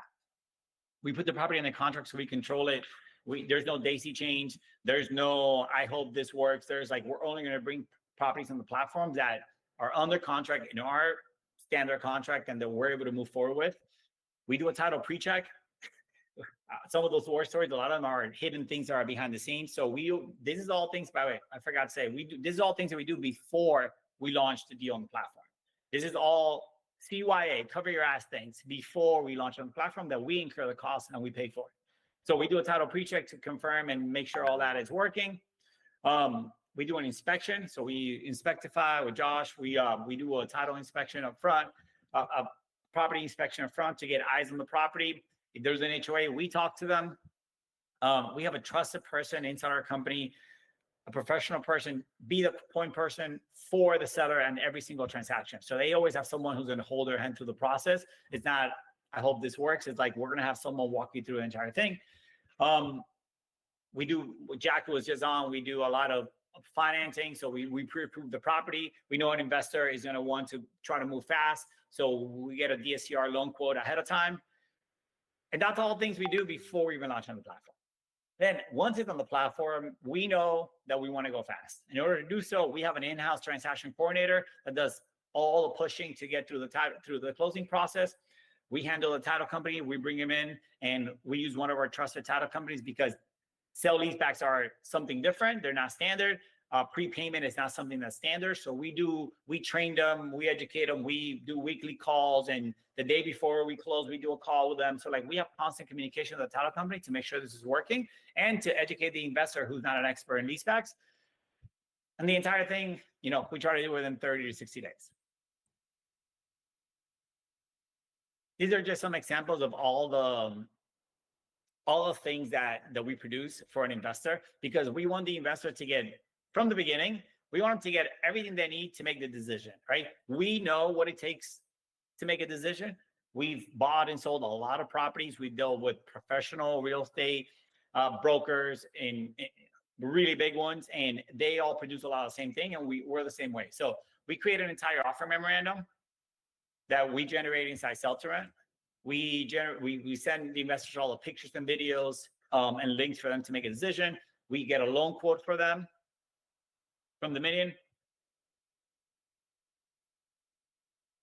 Let this thing load. We have a full inspection report that we do with Inspectify. With PIP and title, we do an entire title pre-check process before to make sure we CYA behind the scenes. And then we also do a house scanner report once the property is on the contract. We're moving forward to, like I said, to verify our valuation and the rent numbers. On top of that, we've been building, this is just outputs, but we have an entire tech platform that we're building that we use to generate pro formas and offers and all that.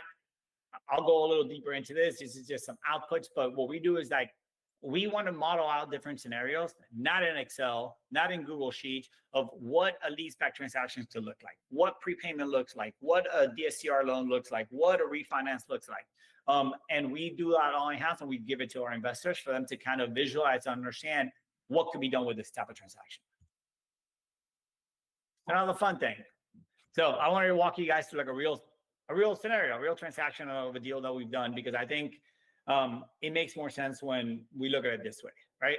So this is a real transaction. Rob came to us a couple of years ago. One of our investors bought the property. This is in Albuquerque, New Mexico, where most people haven't been there, but it's a really booming market. It's a really nice little market.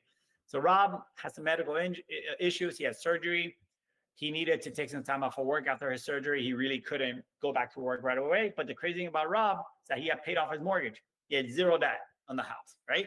But he loved this house. Like, he really wanted to see it for a long time. So Rob comes to us and says, listen, I would love to do a leaseback. Never heard of this. I want to stay for at least 5 years. I don't owe any money in my house. What can we do? So we ended up talking to Rob, and we fell in love with his story, and we wanted to help him. And he's like, look, I'm willing to prepay 2 years up front. His rent was $1,800. So Rob was like, look, I owe $0. Whatever I cash out, I'll prepay 2 years up front. I want to de-stress. I don't have to worry about rent for the next couple of years because I haven't had a mortgage. I'm willing to pay it at closing. So he was willing to pay $44,000 at closing. What did this look like in math? Before we get there, actually, let's go over the numbers, which is the house was about it came in at a value of $275,000. It was appraised before closing. The value came in. We put it on the contract at $207,000. So the investor bought it at a 25% discount. There was no vacancy. Rob had lived there for a long time. He wanted to stay for a long time, and he was willing to pay market rent, which was $1,800. So Rob paid $44,000 at closing. What does this look like in numbers, right? So from the left side of the platform, we have the seller. So Rob ended up paying $1,850 a month. He wanted to stay for 60 months. The contract was $207,000. We charged 6%. So when we did all the math, Rob ended up walking away with $156,000 in cash. He had another $44,000 in prepayment that he paid, so he didn't have to worry about rent. So Rob had a total value of $200,000, right? What does it look like for an investor? He got a $44,000, discount because he was able to get prepayment. I mean, the investor, what did he have to do? Like, how much cash did the investor have to bring to the table, right? So from the investor mentality, here's what it looked like. So on the acquisition, here are the sources and uses. He bought the property for $207,000. It was worth $275,000. He had a couple of closing costs for the loan. So all in, he was in it for $210,000. At $210,000, he was able to get a $155,000 loan, which is 75% of the acquisition price. He got $44,000 from Rob. He got security deposit. So all he had to bring to the table was $9,000. What's insane about this is that, as an investor, you always start with, how much money do I got to bring to the closing table to be able to do this transaction, right?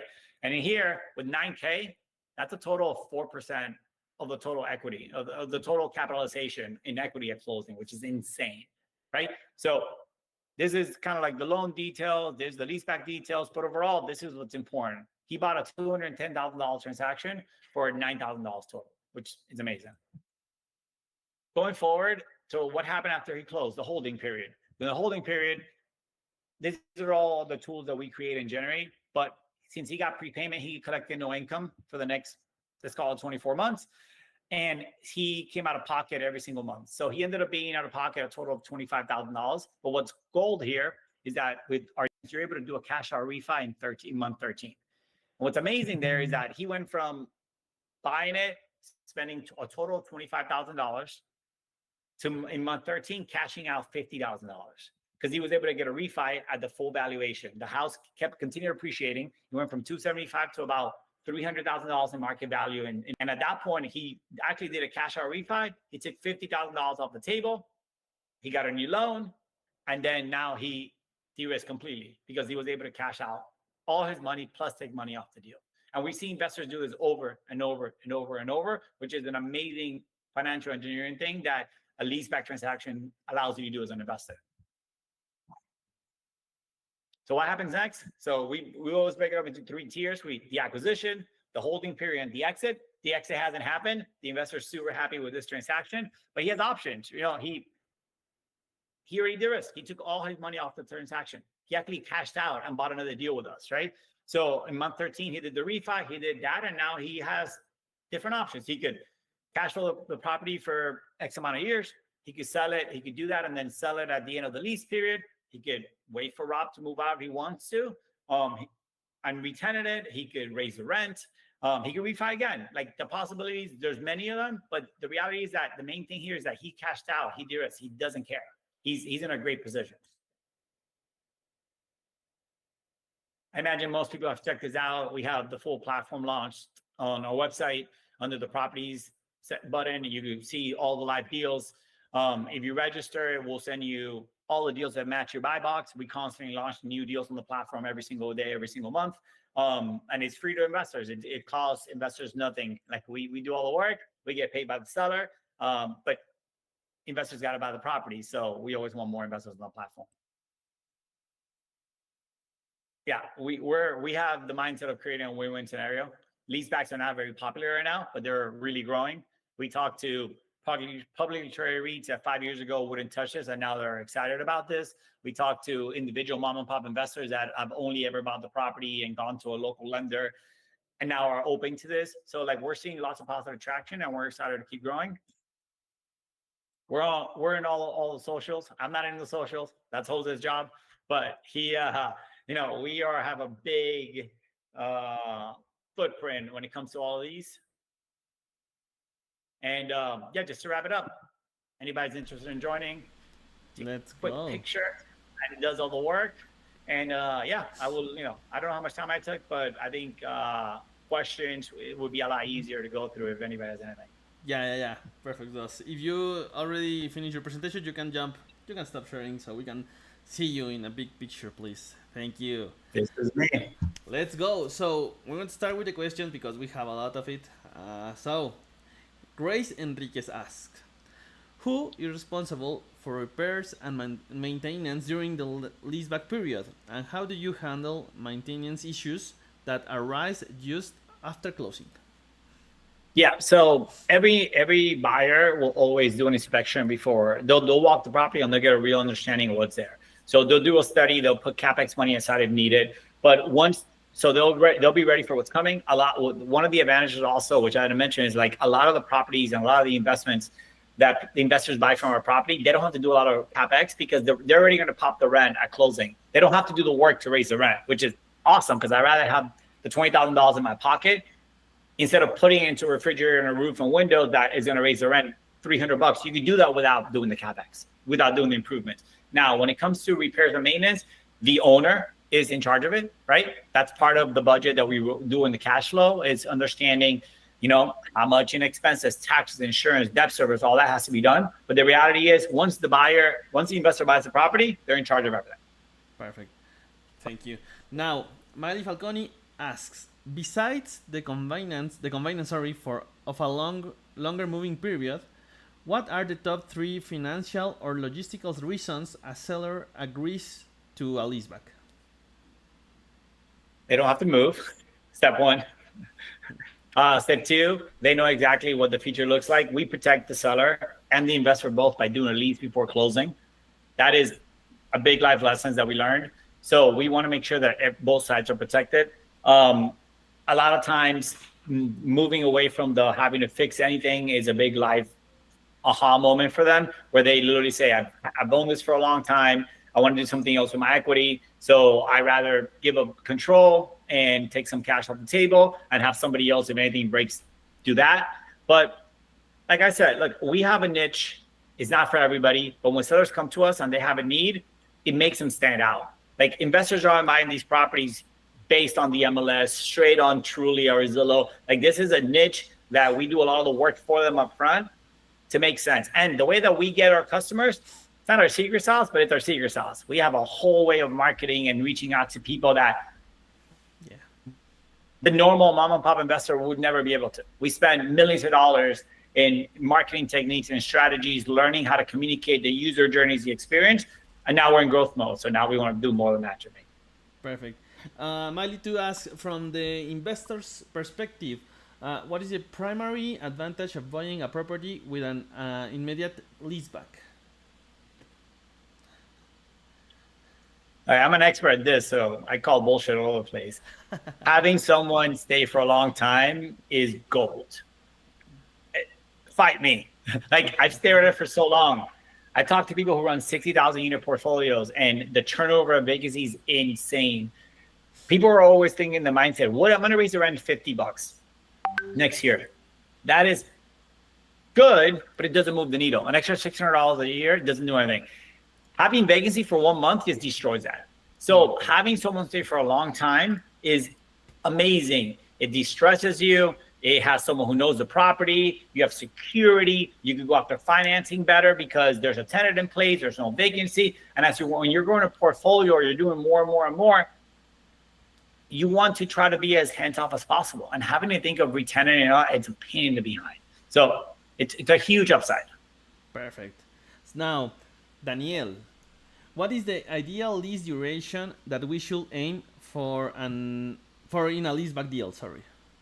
Yeah, so I think a lot depends on the condition of the home. I will aim at 5-year leases as humanly possible. Right? But sometimes when someone's getting divorced and they're changing schools, it's not possible. Someone that we see a lot of retirees that come to us that want to move, so they want to stay for 2 years. So it depends on the situation. But if I'm the investor, I want as long as the lease possible. And you can do lease escalations, like rent escalations inside of that to protect you. But I want 5-year leases as humanly possible. Like 1-year lease, like 1-year leases are the standard, but they're not the smartest.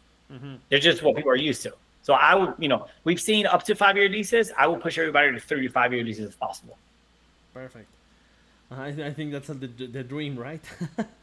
Okay. The dream. So Andrea Salas asks now, does securing financing, example, conventional portfolio or DSCR loans, become more difficult when the property purchase includes an immediate leaseback agreement? So it becomes easier. We do the work for you up front. We've already have multiple lenders, and including Dominion, that understands we've done a lot of transactions with that. Look, from my experience, DSCR loans are a godsend for investors. They didn't exist 5 years ago. It existed a lot. That existed a lot more in commercial real estate, not in single family real estate. If you were buying properties 5-10 years ago in single family world, you're either getting a hard money loan, you're walking into your local lender who will cap you after X amount of assets because they have relationship limits. DSCR loans are, the collateral is the gold, it's not you. So we've gathered the relationships, we've done the work, we've done the transactions. Our lenders know how to do this, and they accredit the prepayment as part of equity. So the investors need a lot less cash to close, which is mind-blowingly amazing. Like, we've done that through experience, because the reality is, look, to be blunt, if the house, let's give an example. Let's say it's $200,000, right? None investors paying the $200K. They're paying $160, and the lender's financing 80% of the $160. So the lender's covered. They have security. They don't care. They love leasebacks. On the cash out refi, they'll do 80 cents on the dollar, or 80% of the full value. At that point, the buyer cashes out, which is amazing, because then you de-risk. So point is, our lenders understand this model. They'll work with us, and they're willing to do leasebacks and prepayments. Perfect. Now, next question. Parisha, with the leaseback service, how often do they stay longer than 1 year, and what happens when they move? Do you assist with the new renters? No, so we only involved with the transactions. We'll refer you to our partners for property management and cap, like the people who work on the ground, but we're digital and we only do the transaction. The advantage of a leaseback is that you have foresight. You understand. Look, the majority of the people are 2 to 3 years is our average lease. But if someone will stay for a year, as a buyer, you have different choices. You say, I know the lease is expiring 1 year, let me get ready. At that point, do I want to rehab it and make the property nicer because I could cash out for more? Because I bought it at a discount and I'm going to do literally nothing and just sell it and capture that equity upside, right? There's different things you could do. but it depends on the strategy and depends on the seller, right? We want to push for long-term tenants where the investor has to do as little as humanly possible and put as little money into the property as possible. For sure. Thank you, boss. Now, Daniel, how do investors handle the tenant screening process in leasebacks, or sell to rent does it? So we do a lot up front, but we push that on the investor to make sure they cross their T's, dot their I's, and trust but verify, right? Since we're not the buyers, we make sure that they do all of that, but we do a lot up front where we get mortgage statements, we get licenses, and we send someone to their house. We do as much as humanly possible. But when it comes to visually seeing the house, we do it, but we force it on the investors as well because it's their asset, the same as talking to the investors. We do a connection up front once we assign them the deal, but we make them trust but verify and do a lot of that work themselves. Perfect. Well, that's all the questions we have in these moments. Thanks a lot, boss. Thanks for your time, for sharing all the information. I really appreciate it. Anything else you want to share with the public? Nope. Reach out if you guys have any questions. Let's do a bunch of deals and just come learn with us. We have a team that literally represents the seller, represents the investor. We're open 24/7. Come hang out and let's talk and let's do some deals. Yeah. Thanks a lot for your time, boss. See you later. Catch you later. Thank you. Hey, everybody. Bye. So, thanks a lot for being here. We're going to head now to the final speaker, or the final event of RISE, that is a debate. We're going to have all our speakers sharing some information.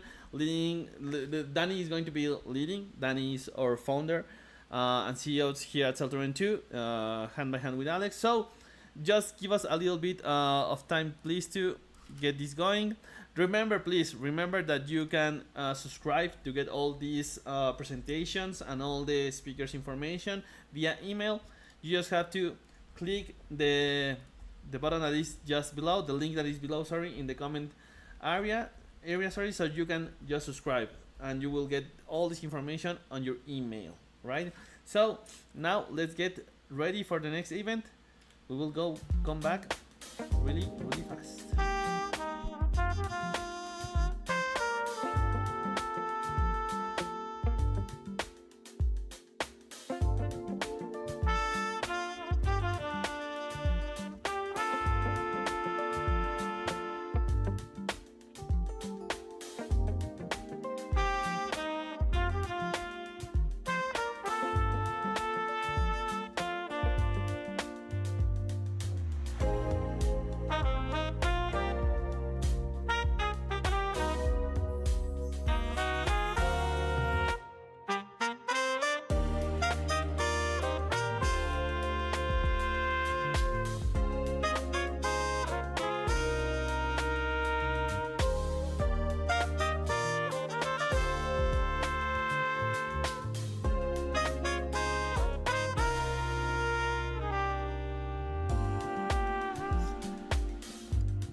So, welcome back. We are now here with all the speakers. Thank you guys for being here. Hello. There is Joshua, Jason, Danny, Glenn, Jack, and Alex. Thank you for being here. Danny is going to lead the way, so I'm going to cut my voice off now and leave you to it.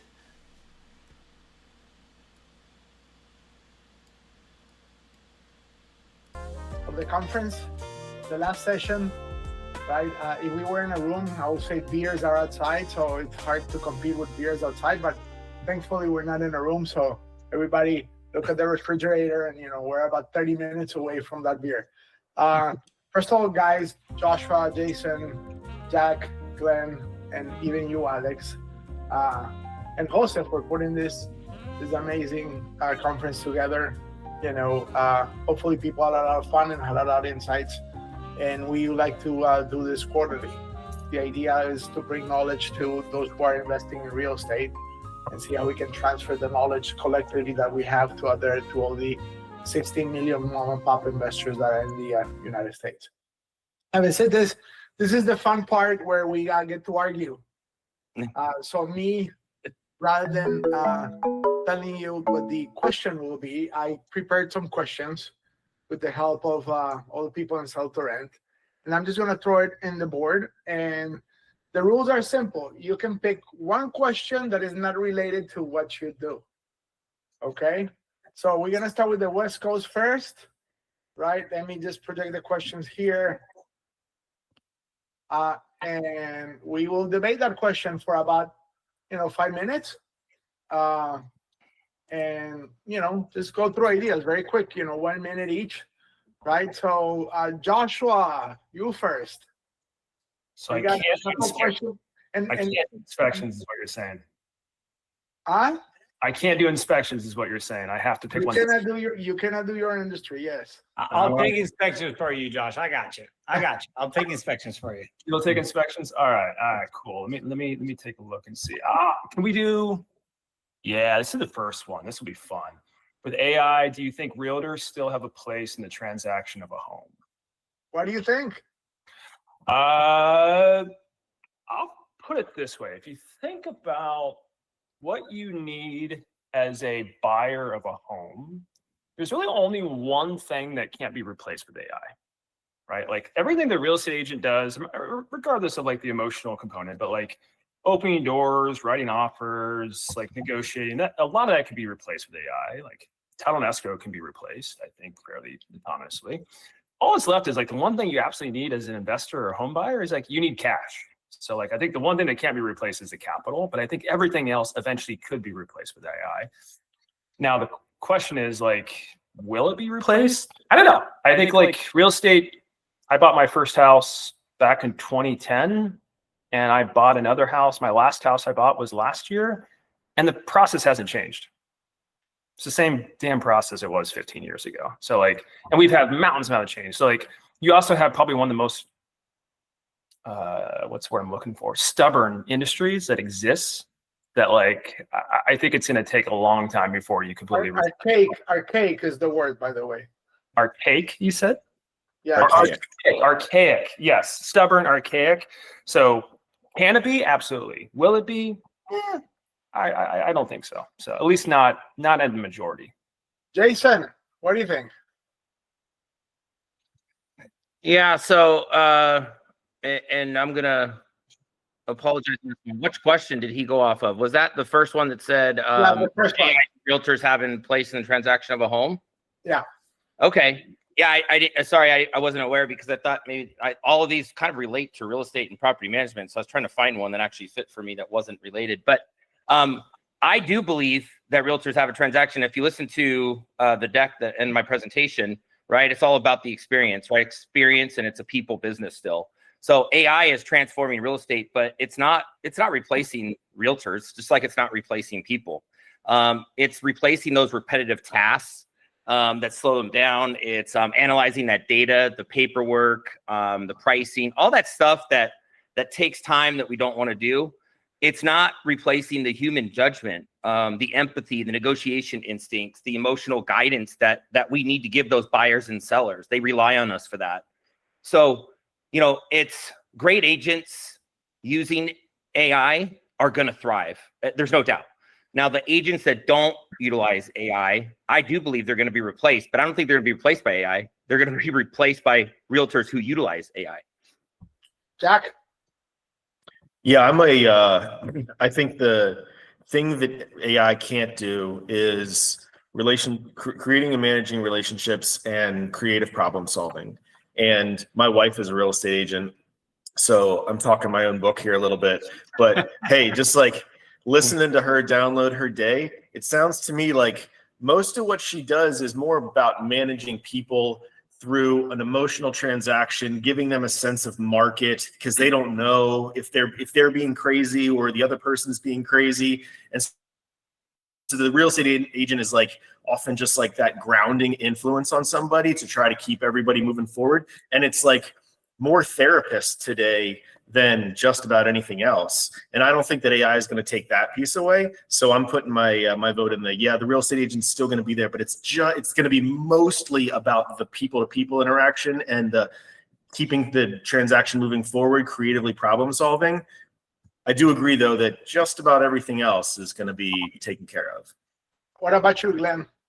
Yeah, I largely agree with both Jason and Jack there. One of the things I find interesting is there's been some of the fastest growing brokerages right now are kind of these AI enabled brokerages. Like in California, the fastest growing one's a company called Turbo Home. I think in Q3 they did like 110 million in volume, and they're completely flat fee. So I think like inevitably see some margin compression, especially in expensive parts of the country where there is margin to be compressed. But I'm very bearish on taking the human emotional aspect out of it. So Finally, you, dear Alex. I'm going to be fast. As much as I want realtors to disappear, I don't think they're going to. So case closed. No matter what I want, it's not going to happen. I don't think my mom's ever going to sell her house digitally and with AI, which is weird. But it's some part of the market is going to shift, some parts not, and let's capitalize on the ones that are. So I will give you a brief on this one. I was part of the 2000.com boom, and somebody said you're gonna be able to buy a car using the internet, and now you still go to the car dealer. You smell the car. You still have the old-fashioned haggling. There's more car dealers now than there were before, even though with technology is probably 10x what it was before. I think it's very much an emotional, and I agree with Jack and Jason and even you, Alex. Right? Hard for me to agree on anything with you, but yes. I don't agree with Alex. I don't think we need to get rid of realtors. I have to agree with my co-founder once in a while in public. All right? So I think it's an emotional issue, and it's like Jack said, it will be very hard to replace. But good realtors will survive because they will use AI, and the bad ones will definitely go away. Okay, Glenn, West Coast, number 2. You pick one. I'll go right down in line on the. Do you think institutional investors are important to the housing market? And I think yes. It's diminished over time where during foreclosure crisis, definitely important to actually had people willing to buy the properties. Now I think they're demonized a bit too much. The actual net value they're bringing, I think, is increasing with some more focus on build-to-rent communities, just because actually adding new supply. So in general, I think they're at this point somewhat important, very important in very specific neighborhoods where they actually do own a large percentage of the rental stock. But I think in general, their importance is overstated by a lot of people. What about you, Joshua? Yeah, I would agree with Glenn. I think they serve their purpose where they're the punching bag and protect us retail investors from getting any bad press. So I appreciate it for that. But I think it's in small doses. It's a necessity to Glenn's point. They offer effectively liquidity in a bad market that you'll be able to still have transactions flowing. So, but I think it all comes down to the percentage they play, right? Do we need a world where 50% of real estate is owned by institutional? No, that would be a horrible world. But that's not where we are. It's a fraction of a fraction. So I think they serve a purpose. They level up the game in terms of how property should be managed and rented, and kind of set a good bar for a lot of folks to work towards. But I think it's a balance. You can't have them dominate the market, as it does diminish if they own a large majority of the market. But hold on, let me interrupt here. Obviously, the whole idea of the institutional guys buying during the great financial crisis, it happened when nobody else was buying. So definitely they're needed. Second of all, it allows people like Jack to lend money on DSCR because they understand that, when the prices come down, somehow they have Wall Street that will come in and stabilize the market. But isn't a reflection of institutional people buying properties? Let's assume that, as you correctly said, it goes to 20%. That's the failure of the system of allowing people to own properties. It means that it's cheaper to rent than to own. Right? So, I mean, they're blaming on the institutions. The institutions are there just to profit from it. They're not creating the problem. The government is trying to blame the problem on somebody else when the problem is on the government or whatever the local, governments are that don't allow to build. So that'll be my take on that. Jack, what do you think? Yeah, so I've always been a big OfferPad and Open Door hater because it never made sense to me. Like, flipping houses is hard. Scaling a flipping business is incredibly difficult. I've never been able to figure it out. I've never seen it done particularly well other than in the most fragmented markets. And the idea, so this pitch that we were given that oh no, we're going to make it up in scale. We're going to make up the tiny flipping margins in scale, to me was just a stupid idea from the beginning. And hey, I was just checking out the stock price before we hopped back on here. And, but for the meme stock, craze, both of those businesses are basically kaput. So I think on the flipping side of things, institutional investors are irrelevant, other than their participation in the debt markets makes it so that the best flippers in the country don't have to deal with their banks anymore, and they can go to private lenders and get very competitively cost of capital to grow to keep more of their own money, right? To keep more of their own money.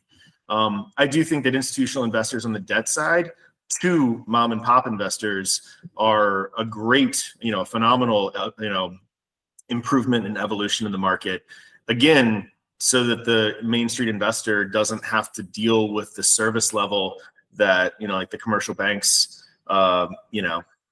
they've given up on that market, right? They're not even trying to lend to Main Street anymore. So, I'm glad that there is a tighter connection between Wall Street and Main Street via the private lending space than there ever has been before, because the service level that the Main Street investors are getting today is better than it has ever been before. Cool. Jason?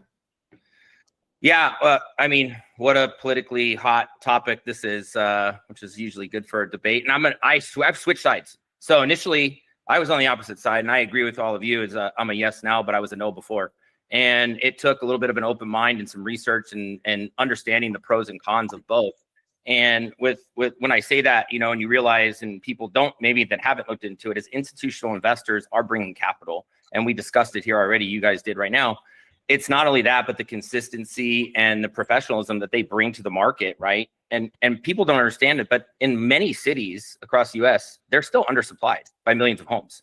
So they're buying, building, renovating at scale, and these individual investors simply can't do that. So, despite all these headlines, they own less than 3%. Now, fact check that one, because I don't know if that's accurate anymore, but it used to be about 3 to 5% was of what single family homes nationally. Now, institutions are not the cause of the housing crisis. And I heard that just a little bit ago. All right. They're part of the solution. The government needs to do more, right, to help for the affordability. The key with the institutions is ensuring transparency and preventing the over-concentration, but not eliminating their participation. Cool. Glenn? I started this one, so no additional thoughts. Yeah, it's me. Look, I think everybody said really smart things. The only thing that I could add that's different is I think every institutional investor is buying the same asset, the same buy box. So it gives the opportunity to you guys to, if something has a pool, go after that, right? But there's definitely liquidity that is being brought to the table. Houses are sitting vacant for a lot longer. If it matches the buy box, they'll take it down, but most houses don't fit their buy box. So there's opportunities in the fringes, but I just think it's funny that they're all buying the exact same thing. Boom. Next one. All right. Who's next? I think we got time for one more, by the way. Jose, one more? You got time for one more? No. Yeah. All right, There's Jason. Um, Choose your question, man. Don't Okay. pick the inspection one. Josh, talk about inspections. Okay, I'm gonna have. I had that one on, so I'll save it for Josh. I'll do real quick. I like this one too, the mom and pop stuff. So on your question on the mom and pop owners play, right? Second to what we talked about in the institutional, because it kind of goes hand in hand. They're the backbone of the SFR market, right? They are still owning the majority of single family home rentals. And their role will always be there, right? It's the expertise. They have long-term patience. They're being flexible. They are able to leverage technology. So believe it or not, the mom and pop investors are utilizing a lot of this technology, a lot of AI and everything else, which is actually, getting them to be a lot better. They're operating more efficiently, and they're continuing to grow and serve markets where the institutions don't scale. What about these areas that we have that don't have a lot of population, right? We still need these mom and pops. They still need them there. The institutions are going to the big cities, and that's where it's going to scale. So it is a healthy balance between the two, local owners and the professional operators. Jack, what do you think?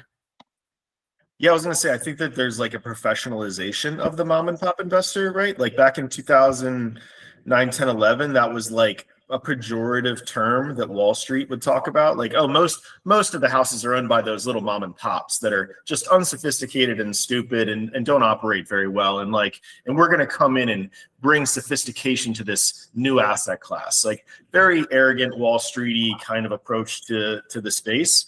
And I think what they've found in the meantime is that actually America's full of hustlers that are pretty damn good at capitalism and finding deals and renovating cheaply and forming relationships with their tenants. And now we're in this wave of those people who are already entrepreneurial and hustlers now getting access to tools that only previously institutions that could afford them because of their scale could have. Now these, people who have 3 houses can be working with the same tools that previously you needed 5,000 units under management to have access to. And you put the combination of that spirit and those tools together, and I think that it's going to create better housing outcomes, better returns for those investors, and a stronger housing market, housing system altogether. Well said, Josh. Yeah, I mean, I'll take it more on the lens that Jack mentioned on more on the renovation side. Like the average age or median age of homes in the U.S. just continues to climb. We're at like 41 years now, and like these are the backbone, the folks that are going to help turn this around. We're not building new assets fast enough, but these folks, especially recently in the last 3 to 4 years, you're seeing a massive increase in fix and flip lending. So, retrofitting those assets.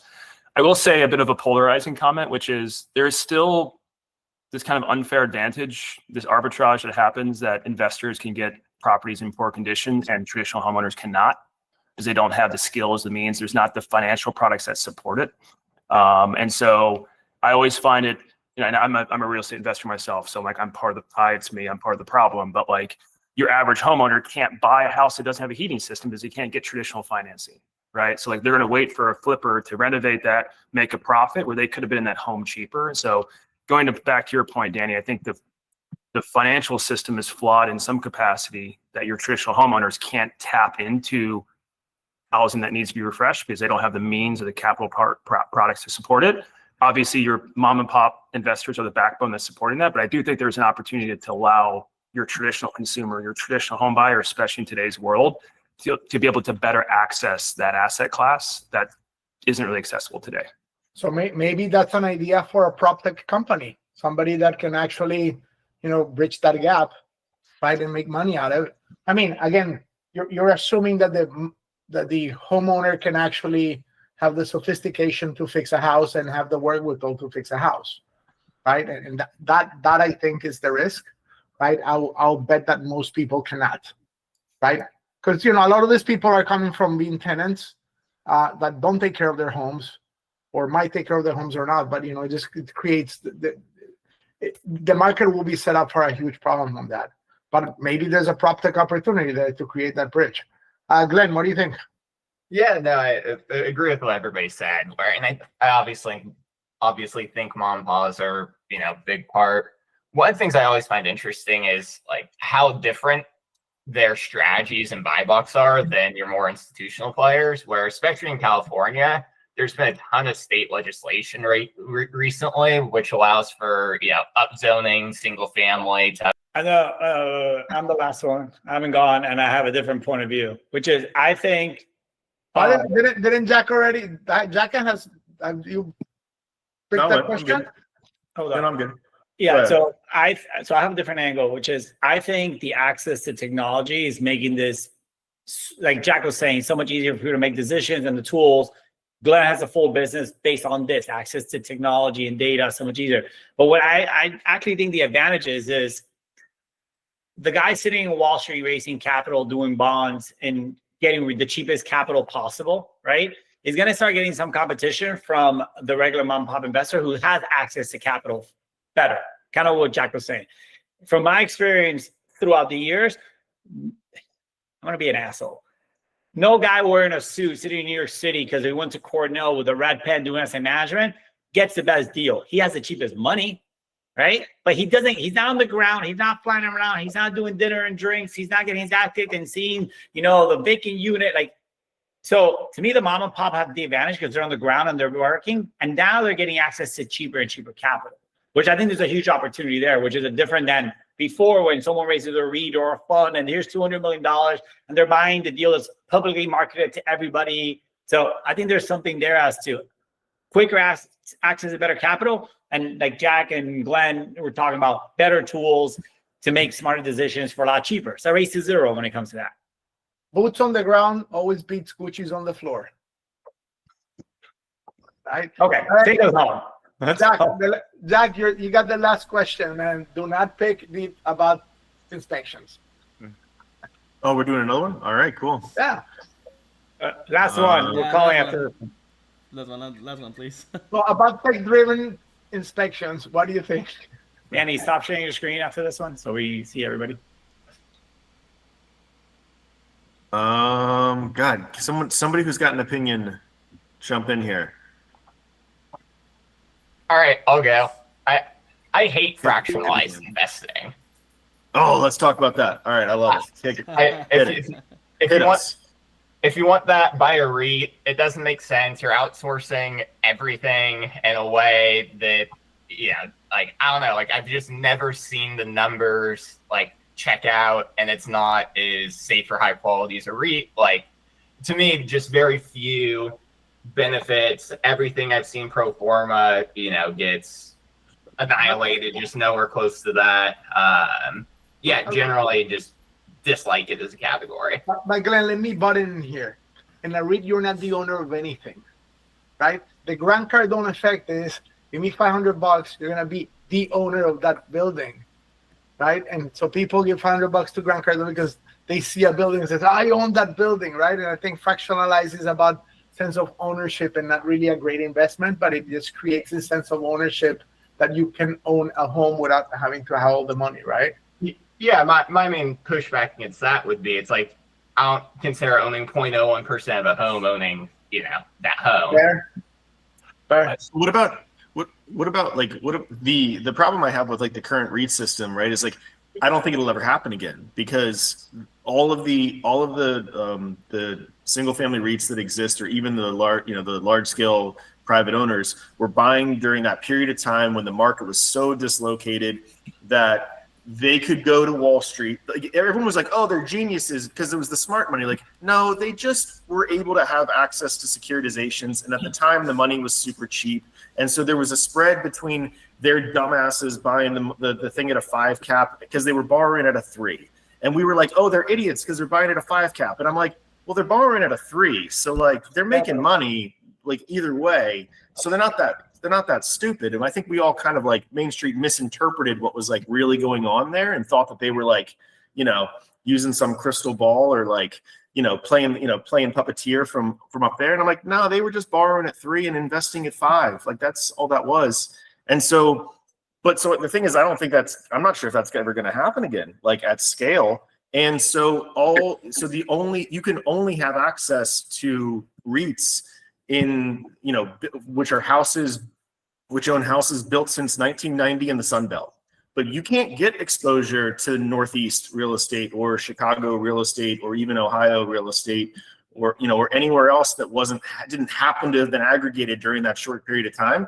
And I think that fractionalization is an idea that could allow people to get exposure to what they currently can't, which is investing in a portfolio in Ohio. Makes sense. Josh, what do you think? I mean, the comparison I've always made is like a REIT is an index fund. Fractionalization is more like buying stocks, right? So like both have their value, depend on and I agree the point, like 0.01% of a home isn't going to have massive returns, but like if I think about the return profile of a property that I own, like cash flows is one, appreciation is one, depreciation and tax benefits is another, right? There's so many different equations that go into the benefit and why I think, obviously I'm biased, why I think real estate is by far the best asset class in the world to invest in. And you can start to get some of that in fractional. Obviously, it's debated, it's not the same, but like, I think it does play a role. I think we're still pretty early on in the life cycle of what fractionalization is going to look like. And I think it's a better bet to do a REIT right now if I had to choose where to put my dollars. But I think it's still pretty early on compared to like how long REITs has been around in terms of as an investment vehicle. Cool. Jason? Yeah, I mean, I still think that fractionalized investing is, you know, it is moving from that niche market or experiment that's been going on to more of a mainstream capital. I think it's going to reshape both the ownership and access to that in the next probably 10 to 12 years. But that's only if regulation keeps pace. It is going to go back to regulation. The platforms that they have, it's going to lower, you know, your investment thresholds from probably hundreds of thousands of dollars to hundreds of dollars, right? What's going to allow the first-time investors, younger investors, the renters, right, that are wanting to have partial ownership exposure, all of that good stuff. You know, real estate's becoming investable like stocks and like I heard, liquid, transparent. But technology, since we've been talking on AI and I love AI, is technology will transform the liquidity, which is into this killer feature.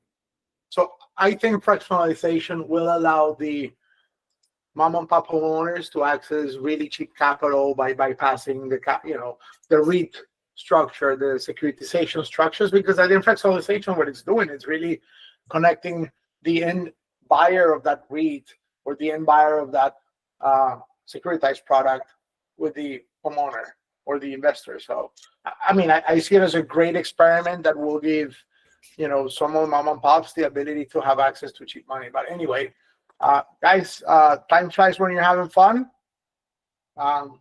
Thank you very much for being here, for being part of the first of many rises that we will do. You know, Jason, Jack, Josh, Glenn, Alex, Jose, thank you very much for being part of this.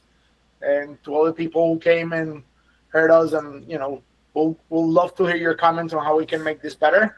And if you have any suggestions on the next one, we'll appreciate it. All good, Jose? Can we check out? Yeah. Thanks a lot again for being here. All for your time. I really appreciate it. And yes, that will be all for this moment. Thank you, guys. Thank you, sir. Thank you. Thanks so much. Bye. Thank you, Chad. So, thanks a lot for being here. Thanks a lot for your time. Thanks for connecting early. So, Kate, thanks. I hope you enjoyed.